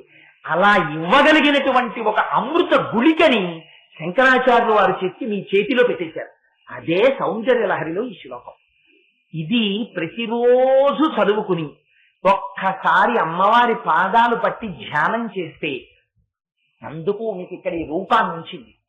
అమ్మవారిని రోజు ఉపన్యాసం వింటూ అలా చూడగా అందుకే ఆవిడ ఎర్రటి బట్ట. అలా అమ్మవారు లోపల మనసులో ముద్ర వేస్తుంది అనుకోండి. ఇప్పుడు మీరు ఇక్కడ అమ్మవారిని చూసి అయ్యవారిని చూడగలగాలి. అదిగో ఆ పైన చంద్రరేఖ, ఆ 3 కన్నులు, అవన్నీ చూస్తే అమ్మా శంకరుణ్ణి నీలో కలిపేసుకున్నావమ్మా, దాచేసుకున్నావు, లోపల బంధించేసుకున్నావు. భర్తని భార్య ఎక్కడ దాస్తుంది చెప్పండి? ఆయన్ని కొంగున కట్టుకు తిప్పుతోందండి ఆవిడంటారు. అంటే నిజంగా ఆవిడ కొంగున కట్టుకుని ఏదో లేగదూడం తిప్పుకున్నట్టు తిప్పుకుంటుందా? ఆయన నోరు విప్పితే తెల్లవారు లేచి 50 మాటలు మాట్లాడారనుకోండి, 20 మాటలు మా ఆవిడండి అంటూ ఉంటాడు. ఎందుకంటాడు అంటే మనస్సు నిండిపోయింది ఆవిడతోటి. ఎందుకు నిండిపోయింది? ఆ నిండిపోయేటట్టు ఆవిడ ప్రవర్తించింది. ఈయనది కాదు విజయం, ఆవిడది విజయం. ఆవిడ పేరు ఈయన నోటంట 20 మాటలు వస్తోంది. ఎక్కడ దాచుకుంది ఇప్పుడు? ఈయన 10 మాటలు ఆవిడ పేరు చెప్తున్నాడంటే ఈయన్ని ఆవిడ మనస్సులో దాచుకుందని మీకు గుర్తు. మీరు ఎవరికి నమస్కారం చేయాలి? పాపం అస్తమానం భార్యనే తలుచుకుంటారండి, అసలు ఇంకొకళ్ళ పేరు కాని ఊసు కాని ఉండదు మా స్నేహితుడికి అని మీరు ఆయనకి నమస్కారం చేయకూడదు. ఆయన అలా కట్టుకున్న ఆవిడికి నమస్కారం చేయాలి. ఇది భర్తని లోపల దాచుకోవడం బయట ప్రవర్తనలో తెలుస్తుంది. ఇలా అయ్యవారిని తనలో దాచుకోవడం, తన ఎరుపు చేత అయ్యవారిని కప్పేసి తన ఒక్కతే కనపడినట్టు ఉండడం. కానీ ఇప్పుడు ఎలా కనపడుతోంది? లోపల అయ్యగారిని దాచుకుందమ్మ. ఇలాంటి దర్శనానికి ఆ గుర్తులు బయటకు ఉంటాయి. అందుకని అదిగో మనస్సులు మారిన స్థితి, పరబ్రహ్మముతో కలిసి ఉన్నటువంటి స్థితిని శంకరులు మనకి ఆవిష్కరించి చూపించారు ఆ శ్లోకంలో. ఇంకా అంతకన్నా లోతుగా దాన్ని వ్యాఖ్యానం చేస్తే ఒకటే చాలా సమయం పడుతుంది కాబట్టి వేరొక్క శ్లోకాన్ని వ్యాఖ్యానం చేస్తాను. అందులో శంకరులు అంటారు, అసౌ నాసావంశస్తుహినగిరి వంశధ్వజపటి తదీయో నేదీయ ఫలతు ఫలమస్మాకముచితం వహత్యం తన్ముక్తా శిశిరకర నిశ్వాసగలితం సమృద్ధ్యాయత్తా బహిరపి సముక్తామణిధర. ఇదొకటి మీరు ప్రతిరోజు చదువుకోవలసినటువంటి శ్లోకం. శంకరులు నేను చెప్పాను కదండి, సౌందర్యలహరిలో ఏమి మాట్లాడరు. ఒక చిన్న మిలి కోటేస్తారు ఎక్కడో. ఆ మిలిక మీరు పట్టుకున్నారనుకోండి, ఇంకా గిజ గిజ గిజ గిజ గిజ గిజ కొట్టుకోవడమే. ఎందుకు ఈసారి ఈ మాట? మీరు ఆ మాట పట్టుకుని కొట్టుకోవాలని శంకరాచార్యుల వారి ప్రయత్నం. ఎందుకని? అదే కొట్టుకున్నారనుకోండి మీ మనస్సు అక్కడ నిలబడుతుంది. నిలబడింది అనుకోండి, నిలబడితే అప్పుడు మీకు ధ్యానం కుదురుతుంది అమ్మవారి మీద. పిల్లాడికి లెక్క రాలేదనుకోండి, అప్పుడే వాడు దాని మీద బాగా దృష్టి పెట్టి ఒరే అన్నానికి రారా అంటుంది, అమ్మ ఉండే మా కాసేపు తిని ఆన్సర్ రావట్లేదు, 10 నిమిషాలు అలా వస్తానులే, చల్లారిపోయింది నాన్నగారిని మొదలెట్టేయమను అని ఓ క్యాలిక్యులేటర్ పెట్టి కొట్టుకు చూస్తాడు. టక టక టక టక ఆన్సర్లు వచ్చేస్తున్నాయి అనుకోండి, అన్న నేను వచ్చి చేద్దాం 20 బిట్లు అని పక్కన వారేసిపోతాడు. చిన్న మిలిసి ఆసక్తికరంగా ఉండాలి, అంతేకాని అస్సలు అర్థం కాలేదనుకోండి, అప్పుడు ఇది మన కొడుకుడు పడతాను అసలు పారేస్తారు. 90% అర్థమైపోయి 10% ఎక్కడో అర్థం కావట్లేదు అనుకోండి, చాలా బాగుంది కదండి, అది ఏంటండి ఆ మాటకి అర్థం తెలియట్లేదు అన్నారు అనుకోండి, మీరు ఆ శ్లోకంలో ఇది ఏంటండి అని అడిగే ప్రయత్నం చేస్తారు. ఇది శంకరాచార్యుల వారి యొక్క సౌందర్య లహరిలో గొప్పతనం. ఇది ఎక్కడుందో మీకు చూపిస్తాను చూడండి. ఈ శ్లోకంలో అసౌ నాసావంశ తుహినగిరి వంశధ్వజపటి, ఆ శ్లోకం చూడండి. అసలు అమ్మవారి ముక్కు గురించి మాట్లాడుతున్నారు శంకరాచార్యుల వారు. ఎలా మాట్లాడుతున్నారు? అమ్మవారి ముక్కు గురించి వ్యాస భగవానుడు కూడా లలితా సహస్రనామ స్తోత్రంలో చెప్పారు. ఏమని? నవచంపక పుష్పాభనాసాదండ విరాజిత. నవచంపక పుష్పం అంటే మామూలు రేఖ సంపంగి అని ఆకుపచ్చ సంపంగి పువ్వు ఉంటుంది, దాంతో పోల్చకూడదు అమ్మవారి ముక్కులు. ఎప్పుడు సింహాచల సంపంగి ఉంటుంది, పసుపు ఎరుపులు మిళితమైనటువంటి రంగులో. అందుకే పాపం గోపాలకృష్ణ గారు ఆ పైండవారు ఇవాళ విశాఖపట్నం నుంచి ఆ సింహాచల సంపంగి పువ్వులు తెప్పించి అమ్మవారికి ఇవాళ పూజ చేయడంలో ఉన్న రహస్యం అదే. 2 బుట్టల సింహాచల సంపంగి పూలు దాచి మంత్రపుష్పంలో మీ అందరి చేతికి ఆ సంపంగి పూలే ఇవ్వడం వెనకాతల రహస్యం అదే. ఏమిటో తెలుసా అండి? సంపంగి పువ్వుతో వ్యాసులు ఎందుకు పోల్చారంటే, తుమ్మెదలు అన్ని పువ్వుల మీద వాళ్తాయి, ఒక్క సంపంగి పువ్వు మీద వాలవు.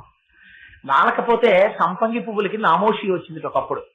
ఏంట్రా అన్ని తుమ్మెదలు అన్ని పువ్వుల మీద వాళ్తాయి, మా దగ్గరికి రావు, కొంచెం అందరూ తుమ్మెదలు మీ దగ్గరికి రావు, తుమ్మెదలు మీ దగ్గరికి రావు అంటారు. ఇది మాకేదో చిన్నతనంగా ఉందని వాణ్ణి వీణ్ణి అడగడం ఏమిటని బ్రహ్మగారి కోసం తపస్సు చేశారు. తపస్సు చేస్తే బ్రహ్మగారు ప్రత్యక్షం అయ్యారు. ఏమిటి మీ అల్లరన్నారు? మా మీద తుమ్మెదలు వాళ్టం లేదు అన్నారు. అంటే బ్రహ్మగారు అన్నారు, మీకు గొప్ప వరం ఇస్తున్నాను, ఇంక నుంచి మీ పోలికతోనే ఆడవాళ్ల ముక్కులు ఉంటాయన్నారు. అందుకని ఆడవాళ్ల ముక్కు చెప్తే సంపంగి పువ్వుతోనే చెప్పాలి. మరి అలా ఉంటే మా మీద తుమ్మెదలు ఏం వాళ్తాయి? మీకు తుమ్మెదలు వాడాలని కదా కోరిక. అందుకని మీ కన్నులనే తుమ్మెదల యొక్క చూపుల పరంపరల ముక్కు మించి వెడుతుంటే అదే తుమ్మెదలు వాడడం అన్నారు. అందుకని ఆ తుమ్మెదతో పోలుస్తారు. తుమ్మెద మీద షట్పదం వాడదు. షట్పదం అంటే 6 కాళ్ళు ఉన్నది సంస్కృతంలో. 6 కాళ్ళున్నది తుమ్మెద, 6 కాళ్ళున్నది మనం. ఏమిటి 6 కాళ్ళు? పంచేంద్రియాలు, మనస్సు. ఈ 6 ఉన్నవాడు ఎప్పుడూ కూడా లోకంలో తిరుగుతూ ఉంటాడు.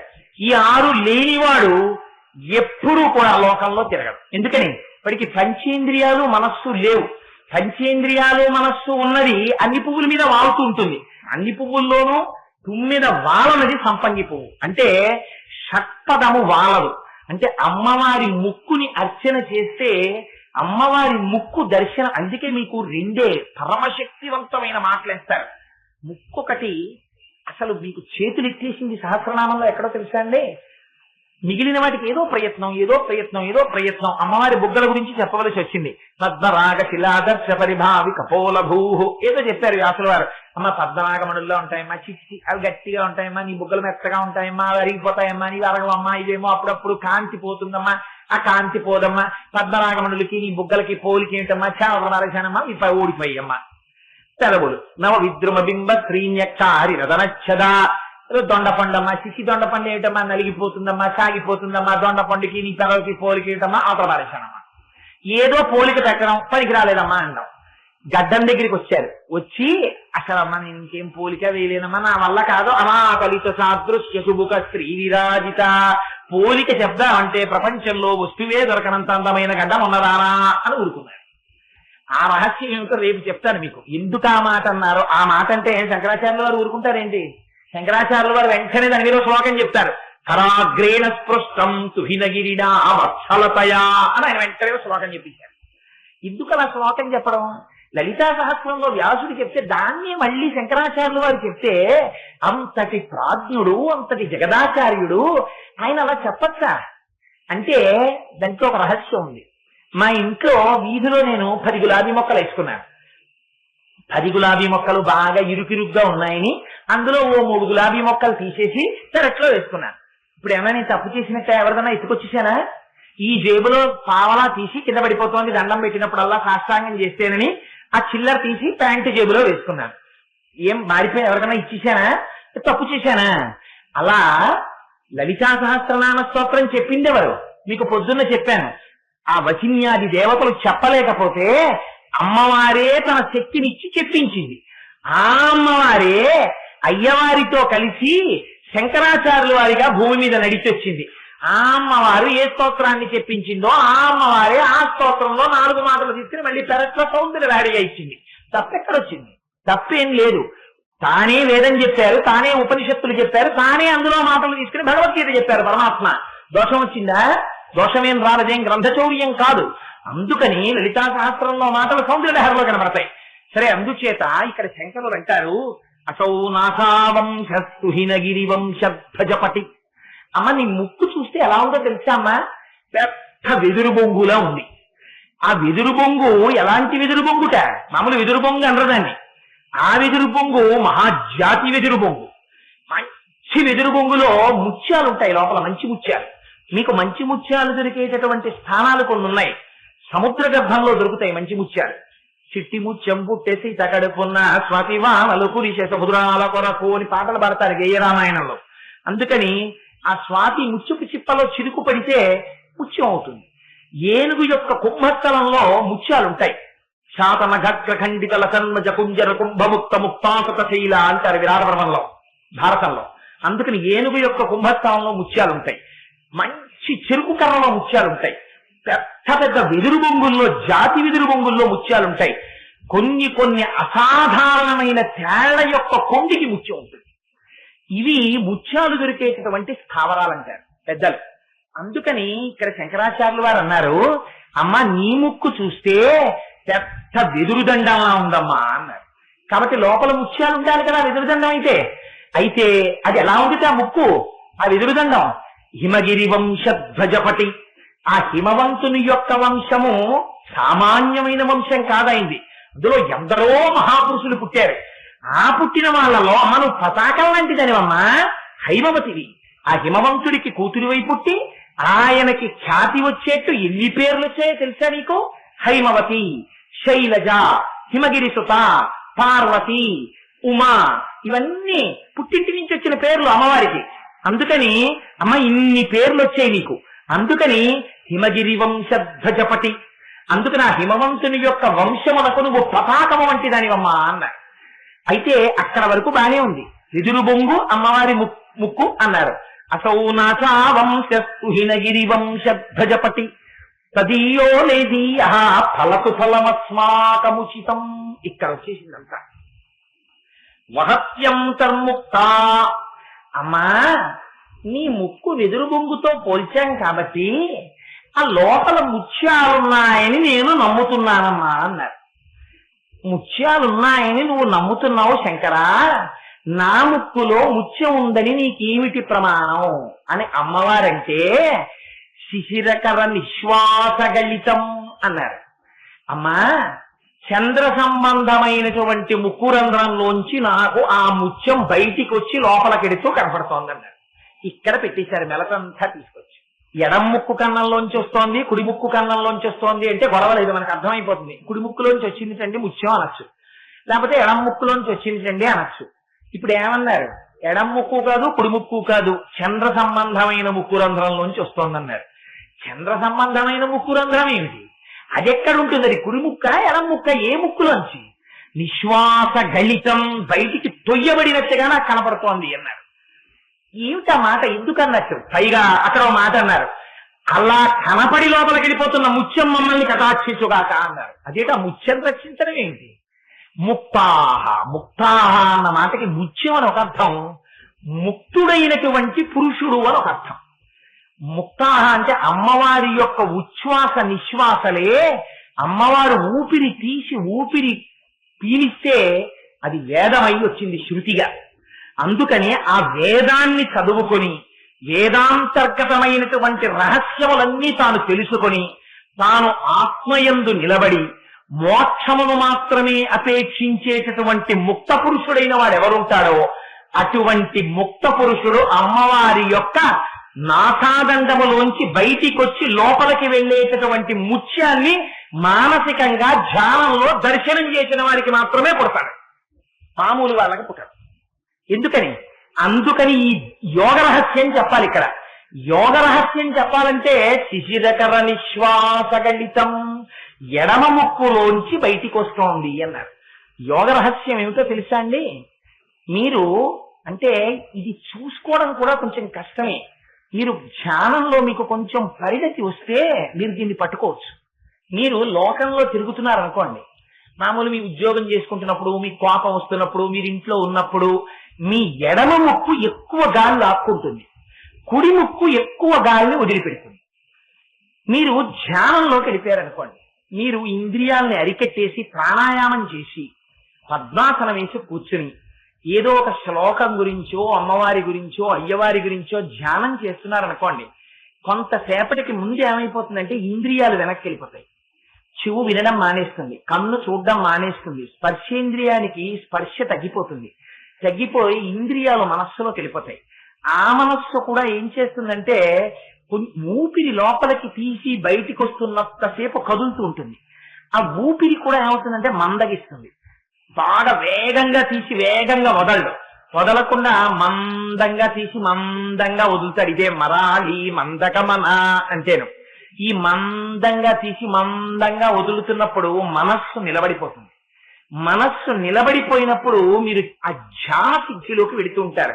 వెడుతున్నప్పుడు ఏం చేస్తుందంటే ఇప్పటి వరకు ఎడమ ముక్కులోంచి లోపలికి వెళ్లి కుడి ముక్కులోంచి బయటికి వచ్చిన గాలి మార్పు చెందుతుంది.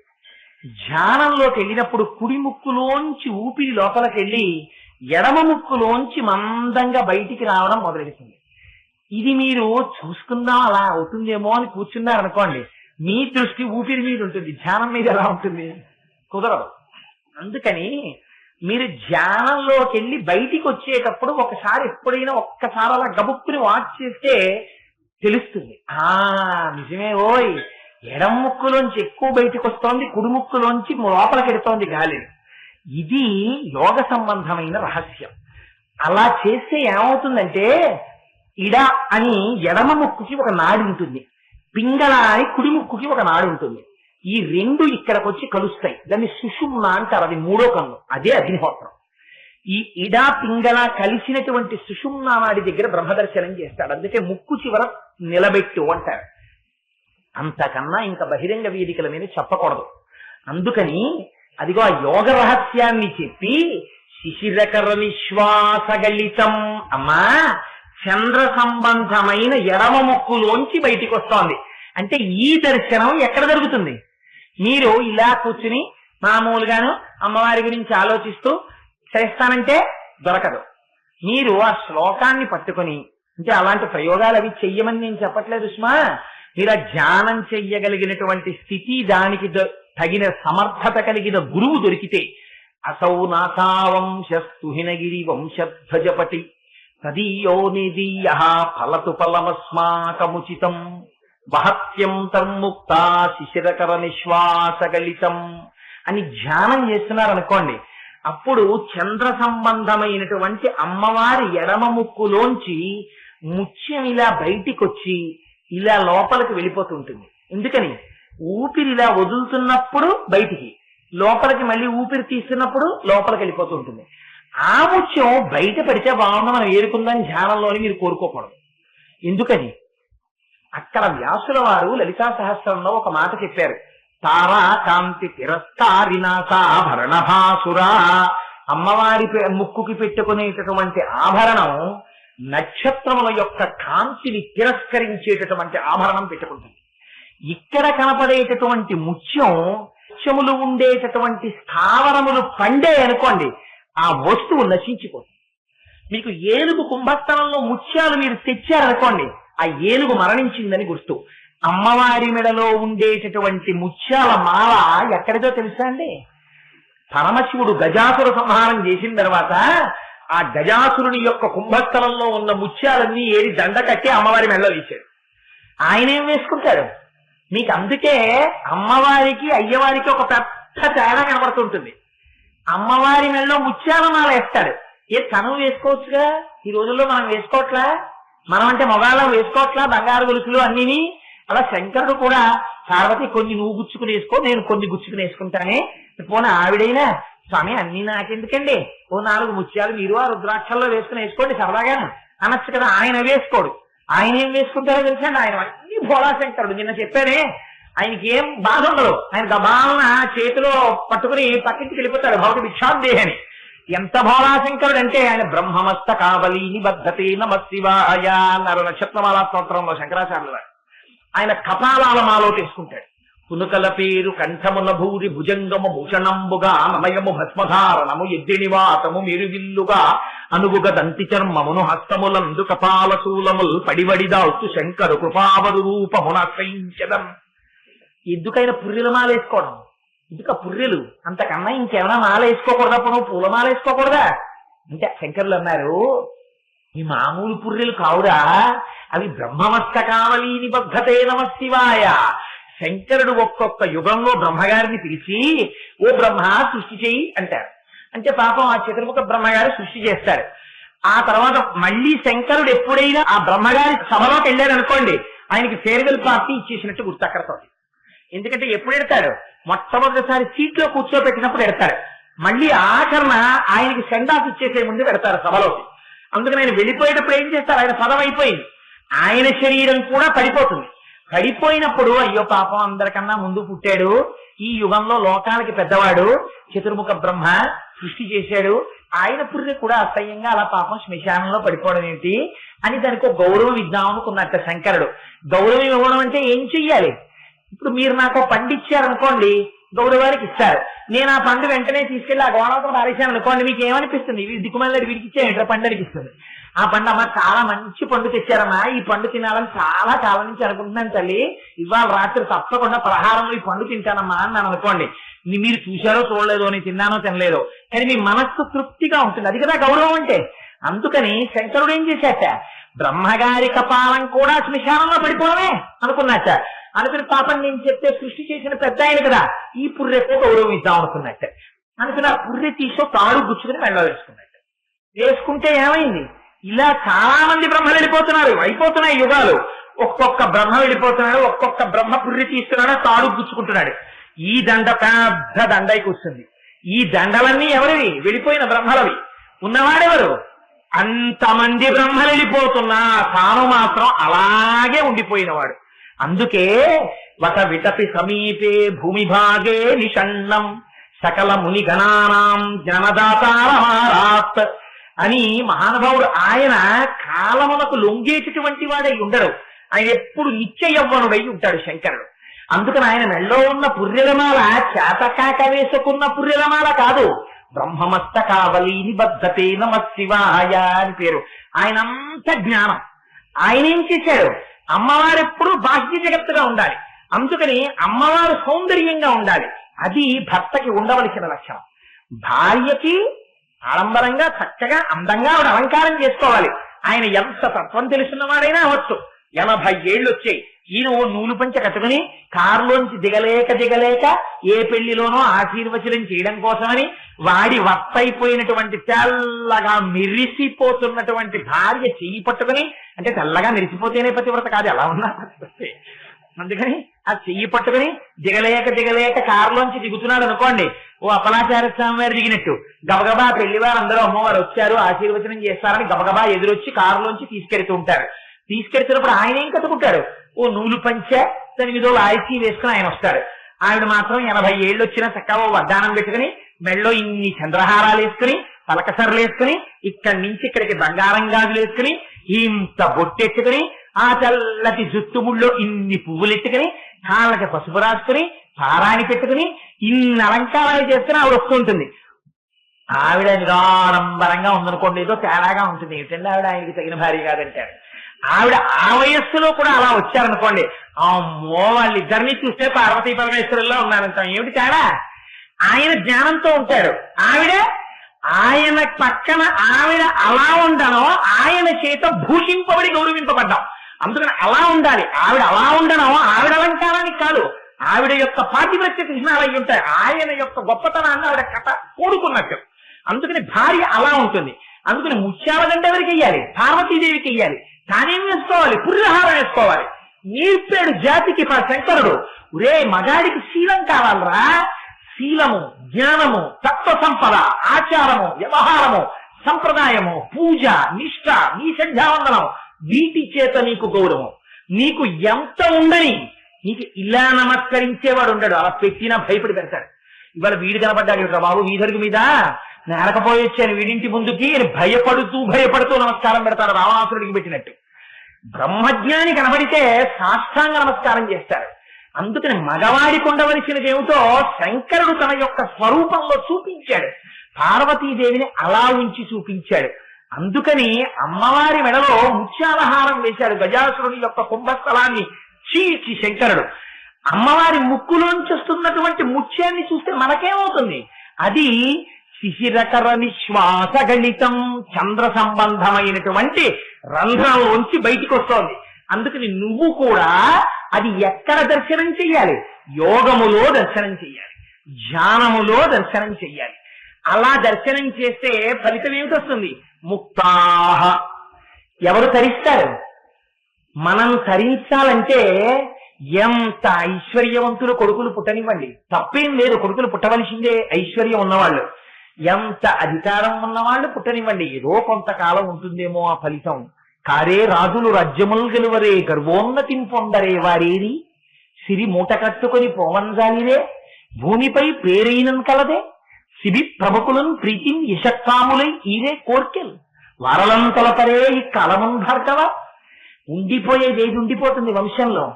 ఒక మహాత్ముడైన వాడు ఒక వంశంలో పుట్టాడనుకోండి, ఆ ఇంట్లో ఆయన చేసినటువంటి తపస్సు యొక్క పూజ యొక్క ఫలితంగా పరమేశ్వరుడు అపారమైన సంతృష్టిని చెంది, వాడి వంశంలో పుట్టిన వాళ్ళురా, వాడి కంటి వెంట నీరు రాకూడదని వాళ్ళ వంశంలో ఉన్న వాళ్ళ జోలికి కూడా వెళ్ళడు ఆయన పాదాలు పట్టుకుంటే. ఇలా ఎక్కడైనా ఉదాహరణ ఉందా అండి అని మీకు అనుమానం రావచ్చు. ప్రహ్లాదుడు పరమాత్మ పాదములు పట్టి పూజించాడు. తన్ను నిశాచరుల్ పొడవ దైత్యకుమారుడు మాటిమాటికో పన్నగసాయి, ఓ ధనుజభంజన, ఓ జగదీశ, ఓ సర్వాపన్న శరణ్య అంచు నుటించు కాని తా కన్నుల నీరుచాడు భయకంప సమేతుడు కాడు భువర. ఈ విషయాన్ని మీరు అర్థం చేసుకున్నారనుకోండి, ప్రహ్లాదుడి భక్తి అంటే మీకు అర్థమవుతుంది. తండ్రి కన్న తండ్రి రాక్షసుల్ని పిలిచి అన్నాడు, వీడు ఎంతసేపు హరినామస్మరణ చేస్తున్నాడు రా, వీడిని శూలాలతో పొరవండి అన్నాడు. అంటే 50 మంది రాక్షసులు చుట్టుముట్టారు. మీరు ఉత్తప్పుడు స్వామినామం చెప్పచ్చు, కానీ భయానకమైనటువంటి స్థితి వచ్చిందనుకోండి, అప్పుడు మీ దృష్టి ఏమైపోతుందంటే మనస్సు వెళ్ళి స్టకప్ అంటారు చూసారా. మీరు రోడ్డు మీద ఎడుతుంటే పక్కనే ఉన్నటువంటి గేది ఇలా కొమ్ము విసిరింది అనుకోండి, అప్పుడు ఎగిరి పక్కకి తూలుతారు కానీ తూలేటప్పుడు శివ అనగలరా? అప్పుడే అనలేదే. భటులు వచ్చి పాశాలు వేసేసి లాగేస్తుంటే బ్రతికియున్నన్నాళ్ళు నీ భజన తప్పను కాని మరణ కాలమునందు మరతునేమో, ఆ వేళ యమదూతల అగ్రహంబున వచ్చి ప్రాణముల్ పెకలించి పట్టునప్పుడు కపవాత కైచముల్ కప్పగా శ్రమచేత కంపముద్భవమంది కష్టపడుచు నారాయణాయంచు నా జింహతో నిన్ను పిలుతునో శ్రమచేత పిలువలేను. నాటికిప్పుడే నీనామస్మరణ చేతు చెవినిడవయ్య భూషణ వికాస శ్రీధర్మపుర నివాస దుష్ట సంహార నరసింహ దురిత దూరా అంటారు. అప్పుడు భటులు వచ్చి పాశాలేసి లాగేస్తుంటే అప్పుడు నామం చెప్తామా? అప్పుడు పరమేశ్వరుడికి సంబంధించినటువంటి మాట నోటెంట్ వస్తుందా? అదే శూలాలు పట్టుకుని ప్రహ్లాదుడి మీదకొచ్చి ఇలా పొడి చేస్తుంటే ఇంకొకడైతే ఏం చేస్తాడు? చేతులు అడ్డెట్టుకుంటాడు, బాబోయ్ బాబోయ్ అంటాడు. తన్ను నిశాచరుల్ పురువ దైత్యకుమారుడు మాటి మాటికి ఓ పన్నగసాయి, ఓ ధనుజభంజన, ఓ జగదీశ, ఓ సర్వాపన్న శరణ్య అంచు నుతించు కాని తా కన్నుల నీరుతాడు భయకంప సమేతుడు కాడు భూవరా. భయపడలేదు, ఆయన ఉన్నాడు, ఆయన రక్షిస్తాడు. ఒక్కొక్క శూలం పెట్టి పొడి చేస్తుంటే చేతులు రెండు పైకెత్తి ఓ సర్వాపన్న శరణ్య, ఓ ధనుజభంజన అని పిలిస్తే ఈ బాధ శ్రీమన్నారాయణుడు పడ్డాడు ఆ రోజున. అందుకని అలాంటి భక్తుడు పుడితే వరం ఏమిచ్చారో తెలుసా అండి? బలిచక్రవర్తి మనవడిగా వచ్చారు ప్రహ్లాదుడికి. వచ్చి ఇంద్రుడి రాజ్యాన్ని ఆయన గుర్చేసుకున్నాడు. ఏ బలిచక్రవర్తిని సంహరించలేరా శ్రీ మహావిష్ణువు? ప్రహ్లాదుడికి మనవడు. నేను కాని సుదర్శనం ప్రయోగించానా బలిచక్రవర్తి బాధపడతాడు, నా మనవడిని చంపేశారు. అందుకని మహానుభావుడు బలిచక్రవర్తిని చంపకుండా శ్రీ తన సొత్తు లక్ష్మీదేవి, అటువంటి వాడు ఆదిం శ్రీసతి కొప్పుపై చనువుపై అంశోత్తరీయంబుపై పాదాబ్జంబులపై కపోలతటిపై పాలింజపై నూత్న మర్యాదం చెందు కరంబు క్రిందకుట ఆపైనా కరంబుంటమేల్ కాదే రాజ్యము గిజ్యమున్ సతతమే కాయంబు నాపాయమే. ఆ తల్లి శ్రీ మహాలక్ష్మి ఆదిం శ్రీసతి కొప్పుపై ఆ లక్ష్మీదేవి యొక్క తల మీద పడుతుంది ఆయన చెయ్య. ఆదిం శ్రీసతి కొప్పుపై తనువుపై ఆవిడ శరీరాన్ని తాకుతుంది. అంశోత్తరీయంబుపై ఆవిడ పమిట కొంగు పట్టుకుంటుంది. అంశోత్తరీయంబుపై పాదాబ్జంబులపై ఆవిడ పాదాలు పట్టుకుంటుంది. అదేంటంటే అలా పట్టుకుంటారా? పట్టుకున్నారు ఒకనాడు. జలజాతాసనవాసమాదిసుర పూజాభాజనం వైదనచ్చులతాంతాయుడు కన్న తండ్రి శరమచ్చోవామ పాదంబునం తొలగంతో చలతాంగి అట్లయగు నాభుల్ నేరముల్ చేయ బేరల కంచిందిన కాంతలిందు విచిత వ్యాపారముల్ నెత్తురే అని సత్యభామ కిరీటాన్ని తోషవతల పారేస్తే నన్ను భవదీయ దాసుని మనంబున నెయ్యపు కింకపూడి తాచిన అది నాకు మన్ననయ శిల్వగు నీ పద పల్లవంబు మత్తను పులకగ్ర కంటక వితానము తాకిన సొక్కునంచు నేననయద అలుకమానవు కదా ఇకనైన అరాల కుంతలా అని ఆ రోజున పాదం పట్టుకోలా సత్యభామది? ఆవిడ భూదేవి అంశ. అందుకని ఆదిం శ్రీసతి కొప్పుపై తనువుపై అంశోత్తరీయంబుపై పాదాబ్జంబులపై కపోలతటిపై పాలింజపై నూత్న మర్యాదం చెందు కరంబు క్రిందకుట. లక్ష్మీదేవి మీద మారి మారి మారి మారి చెయ్యి పడితే సంతోషపడిపోయే లక్ష్మి తన సొత్తుగా కలిగిన వాడు చెయ్యి కింద పెట్టి 3 అడుగుల నేల నాకు దానమివ్వయా అని అడిగాడు. ఏం అడగడం ఏమిటి? ఎంత చులకన ఆయన అడగడం! గుర్తుపట్టేశారు పైగా బలిచక్రవర్తి, వచ్చిన వాడు శ్రీ మహావిష్ణువు అని. ఇవాళ నా జన్మ ధన్యమైపోయింది. ఎవడి దగ్గర అడిగాడు ఇలాగా? లక్ష్మీనాథుడు వచ్చి చెయ్యి దాపాడయా, పోనీ రాజ్యం ఇచ్చేస్తాను అని ధారపోచాల రోజున. విప్రాయ ప్రకట వ్రతాయ భవతే విష్ణు స్వరూపాయతే తత్ప్రామాంజ విధే త్రిపాదస్య తరణిం ధాస్యామియంసున్ క్రియాక్షిప్రుండై ధనుజేశ్వరుండు మడుగుం చేసాచి పూజించి బ్రహ్మ ప్రీతం అని ధారపోచ భువనం ఆశ్చర్యము పొందగా అని శ్రీ మహావిష్ణువుని గుర్తించి నమస్కరించి కాళ్ళు కడిగి దానం చేసేశారు. అలా దానం చేశారే, మరి అంత దానం పుచ్చుకుని రక్షించాడు తప్ప అప్పుడు ఎలా పుచ్చుకోవాలి? మళ్ళీ 3 అడుగులు అడిగాడు. అందుకని అబ్బాయి 3 అడుగులు పుచ్చుకున్నవాడు కొలుచుకోవాలి కదా, ఓసారి కొలుచుకోనా అన్నాడు. కొలుచుకోండి అన్నాడు బలిచక్రవర్తి. ఇంతంతైవతుడు ఇంతయైవరియుతానింతై అభోవీధిపై అంతై చంద్రునకంతై ధ్రువునిపై అంతరి హనుమాటిపై అంతై అని పెరిగిపోయాడు.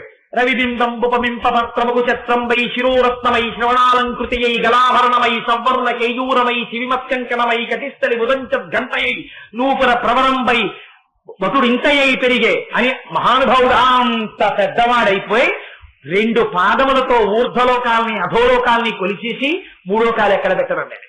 సునృతంబు కాని నుడువదు నా జింహ బొంకజాల నాకు బొంకు లేదు, నీ తృతీయ పదము నిజమునా శరమున నెలవు చేసి పెట్టు నిర్మలాత్మ అంటే తల మీద పెట్టి పాతాళానికి తొక్కి ఇక్కడ రాజుగా ఉండవయ్యా, సావర్ణ్య దుర్భాషితమగు నా చోటికి రావింతును అందు మీద రక్షించుదయన్నాడు. అని రక్షించాడే. ఎవరి కోసం రక్షించాడు? ముందు ప్రహ్లాదుడు పుట్టాడు కాబట్టి బలిచక్రవర్తిని రక్షించాడు. వంశంలో ఒక్కడు అమ్మవారి పాదములు పట్టి పూజించి ముక్త పురుషుడై అందరిలా ఇంద్రియలంపటమునకు లొంగని వాడైనటువంటి ఒక్క ముక్త పురుషుడు పుట్టాడా, అటు 7 తరాలు ఇటు 7 తరాలు తరించిపోతాయి. అలా తరింపచేయగలిగినటువంటి ముక్త పురుషుడు జన్మించాలంటే శిశిరకర నిశ్వాస గళితం. ఇది శంకరాచార్యుల వారు అడుగుతున్న ఫలితం. శంకరాచార్యుల వారికి ఎందుకండి ఫలితం? వారే సహజంగా బ్రహ్మజ్ఞాని, అహం బ్రహ్మాస్మి స్థాయికి ఎదిగిన వారు, మహాపురుషులు, జగద్గురువులు. శృతి స్మృతి పురాణానాం నలయం కరుణాలయం నమామి భగవత్పాదం శంకరం లోకశంకరం. ఏ మహానుభావుడి పాదములకు నమస్కరిస్తే శృతి స్మృతి పురాణములు ఏ విధమైన అనుమానములకు తాము లేకుండా భాషిస్తాయో అంతటి శక్తినీయగలిగినటువంటి పాద పంకజము కలిగినటువంటి మహాపురుషుడు జగద్గురువు ఆదిశంకర భగవత్పాదులు. అటువంటి శంకరులు ఆ ముత్యము మాకు ఫలితమునిచ్చుగాక అని అంటే ఏమిటి? ఎవరి కోసం? మన కోసం. నీ వంశంలో ఒక ముక్త పురుషుడు జన్మించాలంటే, ఒక రమణులు జన్మించాలంటే, లేదా ఒక రామకృష్ణ పరమహంస జన్మించాలంటే, ఒక వివేకానందుడు జన్మించాలంటే అమ్మవారి నాసాపుటములోంచి బయటికొచ్చి లోపలికి వెళ్ళిపోయేటటువంటి ముత్యమును ఎవరు దర్శిస్తున్నారో ధ్యానమునందు అటువంటి వారి కడుపున లేదా అటువంటి వారి తేజస్సు భార్య యందు నిక్షేపింపబడి ముక్త పురుషుడు జన్మించుతున్నాడు. ఇది చెప్పడానికి అసౌ నాసావంశస్తుహినగిరి వంశధ్వజపతి తదీయో నిదీయ ఫలతు ఫలమస్మాకముచితం వహత్యంతర్ముక్త శిశిరకర నిశ్వాసగలితం సమృద్ధ్యాయత్తా బహిరపి సముక్తామణిధర. అమ్మా, అదిగో అలా బయటికొచ్చి లోపలికి వెళ్ళిపోతున్నటువంటి ముత్యం ఉందే, ఆ ముత్యాన్ని నువ్వు నాసాపుటమునందు ఆభరణముగా ధరించావని నేను అనుకుంటున్నాను. మహాపతివ్రతల యొక్క లక్షణాల్లో పెట్టుకోవలసినటువంటి ఆభరణముల యొక్క జాబితాలో ముక్కుకు ఉండేటటువంటి ఆభరణము ఒకటి. ముక్కుకి ఆభరణం పెట్టుకుంటారు. ఆ ముక్కుకి సాధారణంగా ఇటుకాని పెట్టుకుంటారు, ముక్కు కుట్టించుకుని. ఇప్పుడు మనమైతే, పూర్వం అయితే ఏమిటో తెలుసా అండి? ఆభరణము అంటే చాలా గొప్ప ఆభరణం ఏమిటో తెలుసా? ఇక్కడ ముత్యం తగిలించుకునేవారు. అలా ఎలా తగిలించుకుంటారండి అని మనం అనుమానం రావచ్చు. వాళ్ళు తగిలించుకోవడం వాళ్ళకి వచ్చి తగిలించుకున్నారు. ఇప్పుడు మనం కుట్టుకోవడం వస్తే అప్పుడు ఎలా తగిలించుకున్నారని తెలియని కొన్నాళ్ళకి ఆ ఆభరణం అదృశ్యం అయిపోయింది అనుకోండి. ముక్కు కుట్టించుకోవడం ఏమిటండి అని రాబోయే తరాల వాళ్ళు అడగచ్చు. అలా ముక్కికి ఇక్కడ పెట్టుకోవడం ఏంటి? ఇది స్త్రీలే కాదు తెలుసా అండి. పురుష స్వరూపంగా ఉన్న పరమాత్మ ఎక్కడెక్కడ అపారమైన ఆకర్షణశీలుడై ఉంటాడో, ఎక్కడెక్కడ జగత్తునంతటి తన వైపుకి తిప్పుకుంటాడో అమ్మవారే శ్రీ మహావిష్ణువుగా ఉంటారు పుంస్వరూపంలో. అందుకే ఈ ముత్యాన్ని ఆభరణంగా పెట్టుకోవడం అన్నది శ్రీ మహావిష్ణువుకి కూడా ఉంది అలవాటు. ఎక్కడుంది చెప్పండి? కస్తూరీ తిలకం లలాట ఫలకే వక్షస్థలే కౌస్తుభం నాసాగ్రే నవమౌక్తికం కరతలే వేణుంకరే కంకణం అని మీరు ప్రార్థనా శ్లోకంలో చెప్పట్లా? నాసాగ్రే నవమౌక్తికం. కృష్ అంటే నిరతిశయ ఆనంద స్వరూపుడు. అందుకే ఆయన వచ్చి నిలబడ్డాడా? అంగనామంగనామంతరే మాధవం మాధవం మాధవం చంతరే నంగన ఇద్దిదా కల్పకౌ మండలే మధ్యకౌ సంజ్ఞకౌ వేణునా దేవకీ నందన. ఆ బాల గోపాలం కృష్ణుడంటే వాళ్ళు వీళ్ళు కాదు. అమ్మవారి యొక్క స్వరూపాన్ని మీరు ఇలా చూశారనుకోండి, రాజన్మత్తమరాలమందగమనాం రాజీవ పత్రేక్షణాం రాజీవ ప్రభవాదిదేవమకుటై రాజత్పదాంబోరుహాం రాజీవాయత పత్రమండిత కుశాం రాజాధిరాజేశ్వరీం శ్రీశైలస్థలవాసినీం భగవతీం శ్రీమాతరం భావయే. ఏమిటమ్మ ఆకర్షణ? అమ్మతనమే ఆకర్షణ. అమ్మ అలా నిలబడి ఒక చేతిలో బంగారము వజ్రములు తాపనము చేయబడినటువంటి పాత్ర పట్టుకుని, ఒక చేతిలో మణిగణ ఖచ్చితమైన తెడ్డు పట్టుకుని, ఆ పాత్రలో పాయసం పట్టుకుని నిలబడుతుంది. మీరు అడగడమే తరవాయి. ఉభౌ దర్వీ కుంభౌ మణిగణక సంభావిత గుణౌ దధానాపాణిభ్యామృతరస మృష్టాన్న కలితౌ కళాఢ్యా కళ్యాణీ కలిత సదనా శ్రీగిరతి సరసస్యౌ భ్రమర్యంబా రచయితుమదిష్టార్థ విభవం. ఆ కోరిక తీర్చడానికి తల్లి వెంటనే తెడ్డిలా ముంచి ఆ పాయసం చేతిలో పోసేస్తుంది. ఆ పాయసం జుర్రుకున్నాడా ఇంకా వాడు వాడు ధన్యుడైపోయినట్టు. వాడికి ఏ కోరికలు తీరిపోతాయి. అలా అంత ఆకర్షణ శక్తి కలిగినటువంటిది అమ్మవారు. అమ్మవారు వచ్చి నిలబడిందా అంతే ఆకర్షణ అటువంటిది.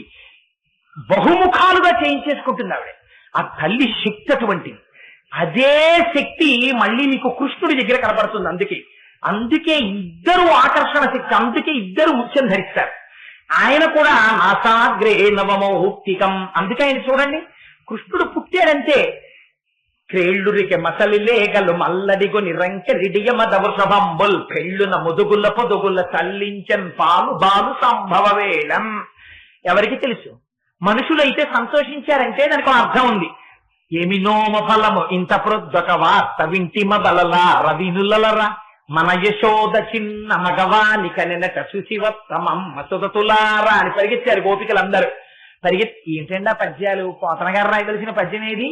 మన యశోద చిన్న మగవానిక నినట. చిన్న మగవాని కనకపోతే పెద్ద మగానికి అంటారా ఎవరైనా?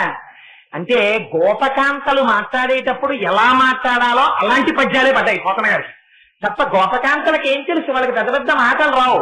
అందుకని చిన్న మగవాని కన్నెనక శుచివత్తమం వసుదతులార అని వెళ్ళాడు. అదే మరి పాపం ఆవులకి దూడలకి వాటికి ఏం తెలుసు? అక్కడ కృష్ణుడు పుట్టాడంటే వాటికి ఎంత సంతోషమో.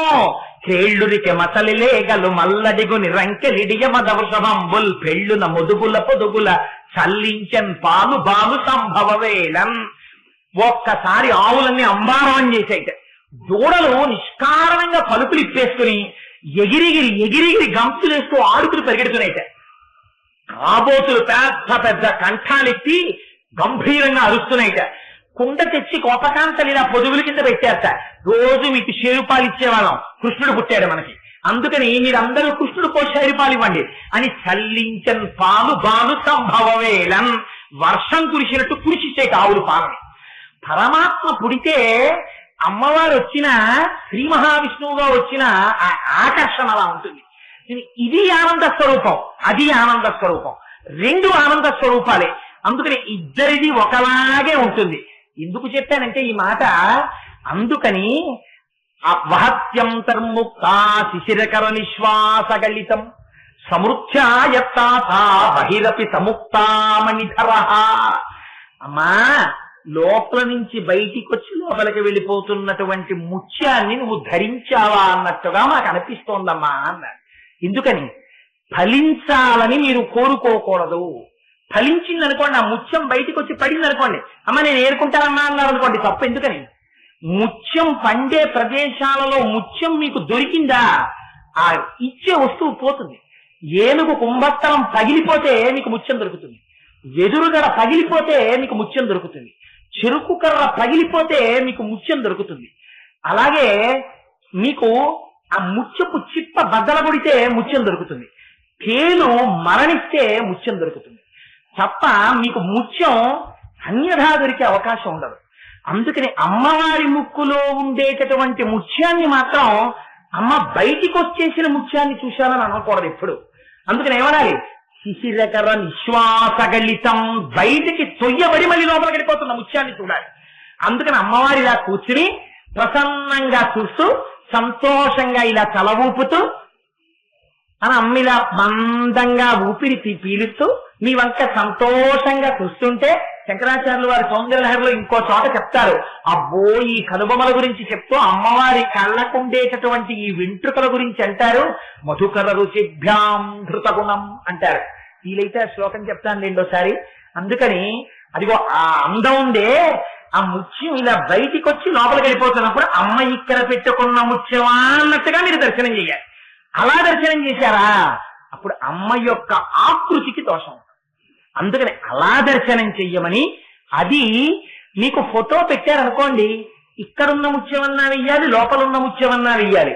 ఫోటోలో ఎక్కడన్నా బయటికి వచ్చి లోపలికి వెళ్తున్న ముత్యం ఎవరైనా వేయగలడా? ఎవరైనా వేయగలడా? ఎలా వేస్తారు అలాగా? అలా ఎవరు వేయలేరు. అందుకని మీరు అలాంటి ముత్యాన్ని చూడాలంటే ఎక్కడ చూడాలి? ఇక్కడ చూడాలి. ఇక్కడ చూడాలంటే ఏం చెయ్యాలి? ధ్యానం చెయ్యాలి. ఆ ధ్యానం చేశారు, మీకు సిద్ధొచ్చిందని గుర్తేమిటి? ఊపిరి మారాలి. ఈ ఊపిరి మారడాన్ని శిశిరకర నిశ్వాసగళితం అన్న రహస్యంతో చెప్పి అలా ముత్యాన్ని చూస్తే ముక్త పురుషుడు మీ వంశంలో జన్మిస్తాడు అన్న ఫలితాన్ని చెప్పకుండా చెప్పి ఇంత రహస్యాన్ని శంకరాచార్యులు వారు చెప్పారు.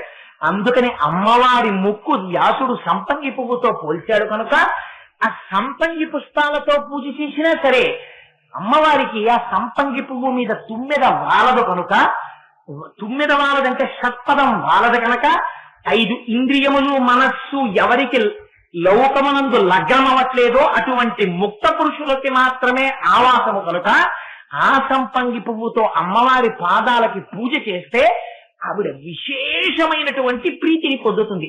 అందుకని అమ్మవారికి ఎక్కడెక్కడ చెప్పినా సంపంగి పువ్వు చెప్తారు.